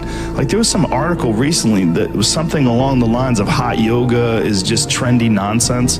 I read that, and then even in the article, it talked about that there might be some benefits in terms of like the strengthening your arteries, and they didn't even mention heat shock proteins. There's a study going on right now. I believe it's at Harvard. Right. One of my friends was telling me about it, where they're trying to find the benefits of 90-minute hot yoga classes because they think it might mirror the observed benefits of sauna, which they already know for a fact. Has big benefits because of your body producing heat shock proteins to deal with the heat. Right. That's why I put that sauna in here, man. I go in that for all the time. Well, no one can tell me it doesn't work. It's big. It's proof positive. It changed my life. It wasn't a medication or this or a drug. It was stretching. Yeah. It was yoga, stretching, all that stuff combined changed it. So when things hit you in life that you're afraid of or you're not good at, the first thing you're going to say to yourself is, why am I here anyway? This isn't for me. The water's too cold. The sun's too hot. I'm getting up too early. Why am I doing this to myself? That's what the normal mind says. I had to start training my mind to think about how can I get through this? Not giving myself a way out. Never giving myself, creating a wall around all the ways out in my mind. And to slowly start to build this wall so my mind knew this is not going to give himself a way out of here. In my first Hell Week, I had a huge setback. I was broken. My legs were broken. I had double pneumonia. I got rolled back to day 1, week 1 of Navy SEAL training. I got through that second Hell Week. During the second Hell Week, I actually broke my knee. I continued to limp around for a couple weeks. I couldn't make it anymore. Got rolled back to day 1, week 1. I'll never forget standing there in front of Captain Bowen. He was the CEO in charge of Navy SEAL training at the time. And he had no mercy on anybody. If he believed in managing your expectations, I wouldn't be here today. He challenged me again. I was challenged my whole life, not by the mindset of managing expectations, by exceeding expectations, not by managing them. I'm standing there with crutches. I'm sitting in his office. He looks at me. He goes, Goggins, this is your last time. We're going to put you through Navy SEAL training. This will be your 3rd Hell Week in 1 year. We're not going to put you through a 4th. So this is your last time. I'm sitting thinking, how am I going to get through this? I'm badly jacked up. My legs are broken. My knee is messed up. And he goes, you have a couple of months to get better. A couple of months isn't going to do it. I won't get healed up in a couple of months. But I realized I'm going to get through this. I'm going to find a way to get through it because why? I put barriers in my mind. So my 3rd Hell Week, I went in there with pretty much, I would put a black sock on first. I would get duct tape. And I duct tape my ankles all the way up to my calf every single morning. And then I put another black sock over it. And what that did, that prevented me from moving my ankle. So I didn't really, I wasn't flexing my shin as much. And I started running with just my hip flexors. In this Hell Week, it was a bad Hell Week. We had a guy die on Thursday morning of Hell Week. I went on to become a Navy SEAL. Greatness is not something that you meet once. It's something that you meet thousands of times in your life. And you don't reach it if you're not constantly in constant pursuit of greatness. So if my mind were to say right now, I'm great, I just lost. We're going to grow. We're not going to triple down on our strengths. We're not going to do that crap. We're going to work on our weaknesses so we grow. We need friction to do that. Without friction, there's no growth. Without friction, there's confusion. Confusion is, David Goggins, how did you become who you are today? I put a bunch of friction in my life, and I grew. That's how I did it. You know how you get mentally tough? It's a lifestyle. Instead of hitting that snooze button in the morning and not making your bed and not cleaning your house, you don't hit the snooze button. You get up. You don't want to go run, you go run. You don't want to go swim, you go swim. You don't want to make your bed, you make your bed. You don't want to clean your house, you clean your house. You don't want to study, you study. That's how you start to callous your mind. So that became my life. If you say you're going to wake up at 4 o'clock in the morning to go run, wake up at 4 o'clock it's going to suck. It's not going to be fun. Do something that sucks every single day of your life. That's how you grow. Embrace the suck. I was in Spanish class, obviously, opened my notebook up and said, nigger, we're going to kill you. Had a drawing of me and actually talked to the principal because I'm in the process of writing my book right now. His name is Kurt Freeman. He goes, yeah, I talked to him 2 days ago. No kidding. He said, I remember like it was yesterday. So I left my class, just didn't tell the teacher, went right to his office and showed him it. And he said, and I wasn't a good speller at all, obviously. I copied. And they spelled nigger Niger. I didn't know how to spell a nigger, you know what I'm saying? They spelled nigger Niger. So he looked at me and said, they're ignorant. And that was the best advice he can give me. Yeah. My mom was working 3 jobs. I was a latchkey kid. I was on my own. I did my own thing, man. I missed almost all of my junior year of high school, never went to school, just did my own thing. And that was a turning point when I really realized I was on my own. I mean, it just kind of hit me. Like the best advice you can give me is just spell nigger Niger. And pretty much, I think he called my mom up and I went back to class. And I realized that life isn't fair. It's not fair. And you better figure out some tools and some ways to stop feeling sorry for yourself because no one is coming to rescue you. No one feels sorry for you. Right. And at the end of the day, no one really cared about me. That's how I felt. That was the reality of it. Your mind is so powerful. And I didn't realize it. I went through 3 hell weeks, Ranger School, Delta Force selection, all this stuff. This incident I'm going to explain to you right now was where I realized we are only at 40% of what we are capable of. Here I am, right idea to do this race called Badwater 135. I Googled the 10 hardest races in the world. What came up? Crazy race in Death Valley. Summertime, 135 miles. I knew nothing about ultra running. I thought you would camp out, run 20 miles. Then one day, then run 20 miles again until you got 135 miles. I had no idea what I was doing. Called the race director up. He's like, hey, have you run 100 miles? I was like, what, in a week or what? What are you talking about? He's like, no, in 24 hours or less. I said, no. He goes, you got to qualify to get in this race. You have to run 100 miles in 24 hours or less. He was trying to call my bluff. I call him up on a Wednesday. He goes, hey, there's a race in San Diego on Saturday. Where it's a 24-hour race where you run around, a track, a 1-mile track for 24 hours. And if you get 100 miles, I will consider you in my race. It really helps to be smart, people. And I was not smart in this situation. I said, I did the math. It's about a 14-something minute mile. I can do that. Anyway, I show up on Saturday with the blue lawn chair, Ritz Crackers Mileplex, and my ex-wife. And every mile I'm going to see her, I'm going to grab some Ritz Crackers and some Mileplex. I don't know what the hell I'm doing, but it's bliss. That whole ignorance is bliss thing. So I get to 70 miles pretty damn fast. I get to 70 miles in like 12, 13 hours. What do you think happens to your body when you haven't trained for that kind of mileage? A lot of bad things. But I thought I was in good shape. It was amazing. So I hadn't gone to the bathroom at all. I sit down, big mistake. I sit down in this blue lawn chair. I sit down, looking at my ex-wife. I'm seeing like 3 or 4 of her. I'm like, this is not good.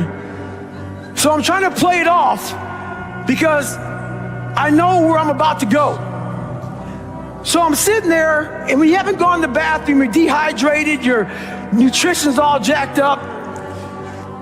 You sit down, you gotta go to the bathroom now. So I look at my ex-wife and go, do you love me? She said, yes. Why? I go, because I want to take a shit on myself right now. because I can't stand up because my blood pressure's all messed up. So I'm sitting there literally pooping up my back and peeing blood down my leg. She's a nurse, so she's concerned. And I'm telling you right now, there's one thing you never want to hear as a black person. She said, you're starting to turn white. So I'm sitting there and I'm all jacked up. And I'm like, okay, how in the world am I I got 30 miles to go. I should quit, but I didn't. What I started doing through this whole process was I started to study myself in the dark times.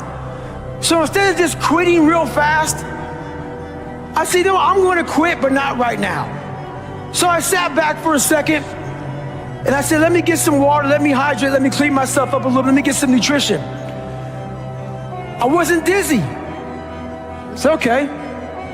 My feet are all messed up. Let me see if I can walk. I'm gonna walk 1 mile and then I'll go home. That'll be a great accomplishment for me, 71 miles. So I took this massive thing and I started breaking it down into small chunks. And as I started breaking it down into small chunks, I started realizing maybe I'll walk 1 more mile. But at the pace I was walking, I wasn't gonna make the time. So this is when I realized the whole 40% rule. Those of you who worry, red can't hurt me, you understand it. Basically, the 40% rule is when we have a governor on our brains, like a governor on a car. A car may say 130, but if you put a governor on a car, it can only go 101. We do the same thing to our brains. I was born with limited horizons, born on the other side of the tracks. I didn't think I could be anybody. So my governor was myself. So once you take that governor off, you have limitless horizon. We live in a world that we want to be as comfortable as we can. And we wonder why we have no growth. We wonder why when the smallest thing in our life gets difficult, we wonder why we cower and we run away. Because we are kind of living our whole life is set up that way. Our whole life is set up in the path of least resistance. We don't want to suffer. We don't want to feel discomfort. So the whole time we're living our lives in a very comfortable area. There's no growth in that. So for me, I realized that. The reason I became 297 pounds is because that was comfortable. What was very uncomfortable was running. What was very uncomfortable was being on a diet. What was very uncomfortable was trying to face things that I didn't want to face. And I also realized when I was really big, I had no growth. Why? Because I was living comfortable. So I realized for me to find growth, I had to face all of these different things that made me very, very uncomfortable. One thing I faced was running. I absolutely hated running. But I knew for me to grow, I had to do this thing every single day. I wanted to start callousing my mind. I wanted to start becoming a better person. And how you become a better person, how you gain mental toughness, how you become the person you want to be, is constantly facing the things that you don't want to face. If you constantly run away from things that you don't want to face, how is there growth? How is there mental toughness? I can give you a class all day long about self-talk, visualization, eat an elephant one bite at a time. But if you're never putting yourself in a situation to actually practice these things, you're never going to grow. I can't put you out there we're all going through a battle in our mind. A warrior is not a person that carries a gun. The biggest war you'll ever go through is right between your own ears. It's in your mind. We're all going through a war in our mind, and we have to callous our mind to fight that war and to win that war. When you're suffering, you give up on the very things that you wanted the most. So when the suffering got too much, my dream died. And pretty much I almost died with it. If I didn't find Navy SEALs and getting past that hump, I would have never been up here today. You can't outrun your demons. They'll always know where you're hiding. I walk around life with so-called headphones on my head, man. I don't really wear them, obviously, but I just have these earmuffs on that I silence out the noise. I silence out the judgment. Those people get in our head. The most important conversation is the one you have with yourself. You wake up with it, you walk around with it, you go to bed with it. Eventually, you act on it. And my conversation was a bad one. So the people who I thought were up here in my life, these uncommon men, I was putting myself down here. But over a period of time, I started realizing that I'm also uncommon. And I started picking those uncommon men off by realizing that we all have this ability in our mind. Most of us fail in life because we're afraid of what everyone around you is thinking. That's 100% truth. So we live by the narrative of other people. When I first called a recruiter to be a Navy SEAL and I was 297 pounds, the first recruiter looked at me and said, "You're not going to be able to make this, man." So what he was doing was he's projecting his energy on me. He knew he couldn't be a Navy SEAL. So God helped this black guy, because I was only the 36th African American to make it through in over 70 years. How's this black fat guy going to make it through in my he wasn't even willing to try. So he's projecting this. So a lot of us who are negative people, all we do is project how we feel on other people. So what happens is there's a lot of negative people walking around the planet Earth who are afraid to try. Because a lot of people are very negative in this world. So we are afraid to fail. Why? I told you, man. Shouldn't even tried it, dude. Just chill out, relax. Why are you so crazy? Why are you so obsessed? So all that stuff drives the quitting mind, I call it. The mind wants to quit. The mind's tired. The mind's tired. The mind's deserving. The mind thinks it's very deserving. So yes, the biggest problem in this world is other people, not yourself. It's other people in your head. They are puppet mastering you pretty much on your life. And is that why you've talked a lot in this podcast about getting rid of noise, quiet, alone? Is that part of that equation? It's all a part of it. Yeah. Because I realized once I was talking to myself the right way and all this wasn't in my mind, wow. I went from this piece of kid who thought he was dumb, not successful, insecure, who stuttered when I first saw somebody, to a person who can now do all these things just because I now control my own mind. And I don't care. A lot of people say they don't care. But they do. They care like my son says, "I don't care." And every time he says, "I don't care," it means he cares. It means he cares. Yeah. When you get to the point where you really don't care,